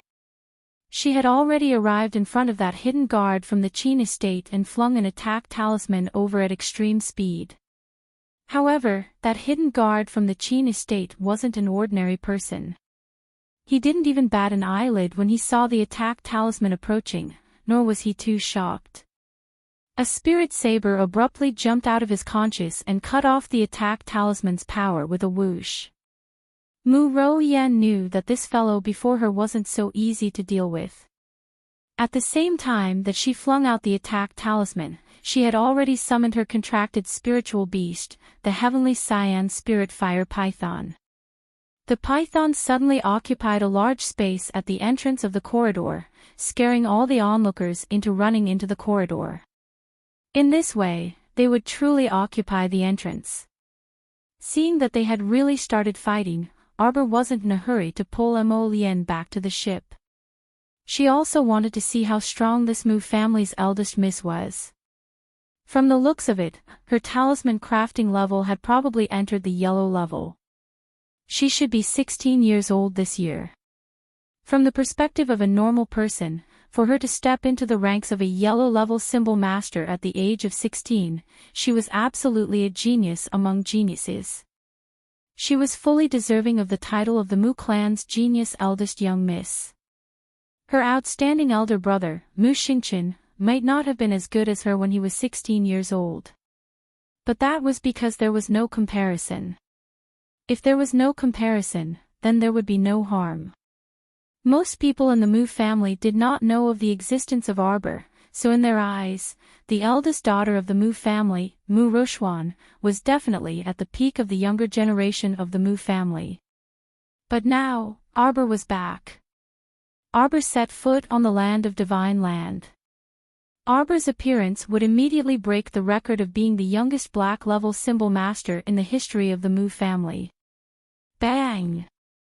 Mu Rochuan's 2 fireballs were blocked by the Qin Estate's secret guards. The Qin Estate's secret guards didn't summon their contracted spiritual beasts, so everyone understood. This was definitely because the eldest daughter of the Mu family's heavenly cyan spirit fire python was more powerful than his contracted spiritual beast. If he summoned it, it would be instantly killed by the python.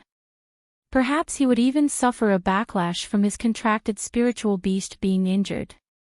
But because of this, the secret guard quickly fell into a disadvantageous position against 2 opponents. However, the secret guard didn't reveal any anxious or fearful expression.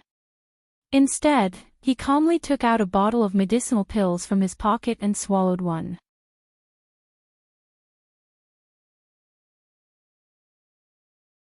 Chapter 2460.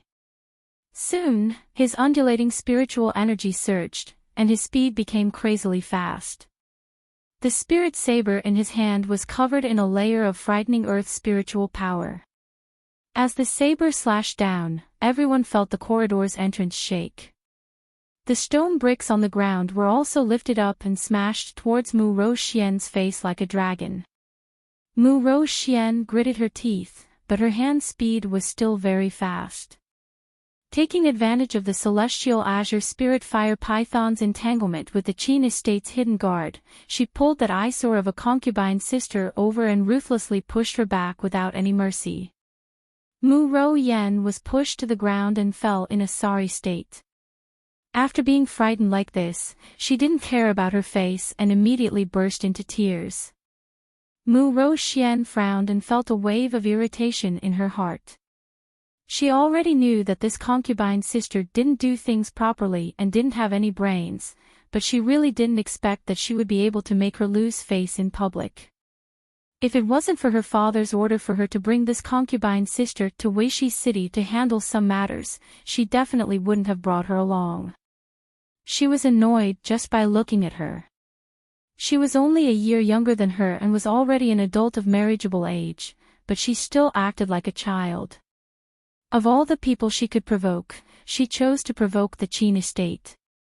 The Qin Estate was the family that her Mu family didn't want to become enemies with the most. If she offended the Qin Estate, who knew if they would cut off their supply of pills in the future? At that time, Mu Ro Yan's sin would be great. Therefore, although Mu Roxian was anxious to save this brainless concubine sister, she didn't dare to kill that hidden guard. Now that the other person had taken the pills and his spiritual power was surging, she was restrained and almost swept away by the other party's spiritual power several times. Her complexion slowly became unsightly. She didn't want to become enemies with the Qin Estate, but that didn't mean that she, the Mu family's eldest miss, was afraid of them. Mu Roxian clenched her teeth and took out several defensive talismans from her sleeves. They revolved around her body and released defensive power at the same time. At the same time, 4 to 5 offensive talismans and body-securing talismans were thrown over, breaking apart the other party's body. The Qin Estate's hidden guard's figure clearly paused for a moment. Mu Rochuan took advantage of this opening and untied the gauze feather immortal silk from her waist. Without another word, she slapped it towards the Qin Estate's hidden guard's face. The shadow guard's face was instantly hit. Paw! His face was slapped red from the Luo Yu immortal silk spiritual power. The 5th young master stared coldly at Mu Rochuan. Mu Rochuan scolded, "Are you still not going to stop?" She didn't want to offend the Qin Estate too much, but she also didn't want to ruin the Mu family's prestige when she was outside. Moreover, her cerulean spirit fire python had been covetously watching from the side. To be honest, it had not launched a fierce attack at all. Because the walkway was built on the river, she couldn't possibly destroy the walkway here and incur the wrath of the crowd. The Mu family would definitely not take the blame. Arbor looked at Mu Rochuan and snorted. She does have some brains. Unlike that fool who had collapsed on the ground and bawled loudly. Although she had been helped up by the Moo family's maidservant, there were still aggrieved teardrops hanging from the corners of her eyes. It was as if the Qin estate's fifth young master had wronged her. No wonder fifth Qin's complexion was becoming increasingly unsightly. Mu Rochuan cupped her fists and said, "Fifth young master, today's matter was my stepsister's rudeness. Please be magnanimous and don't lower yourself to her level."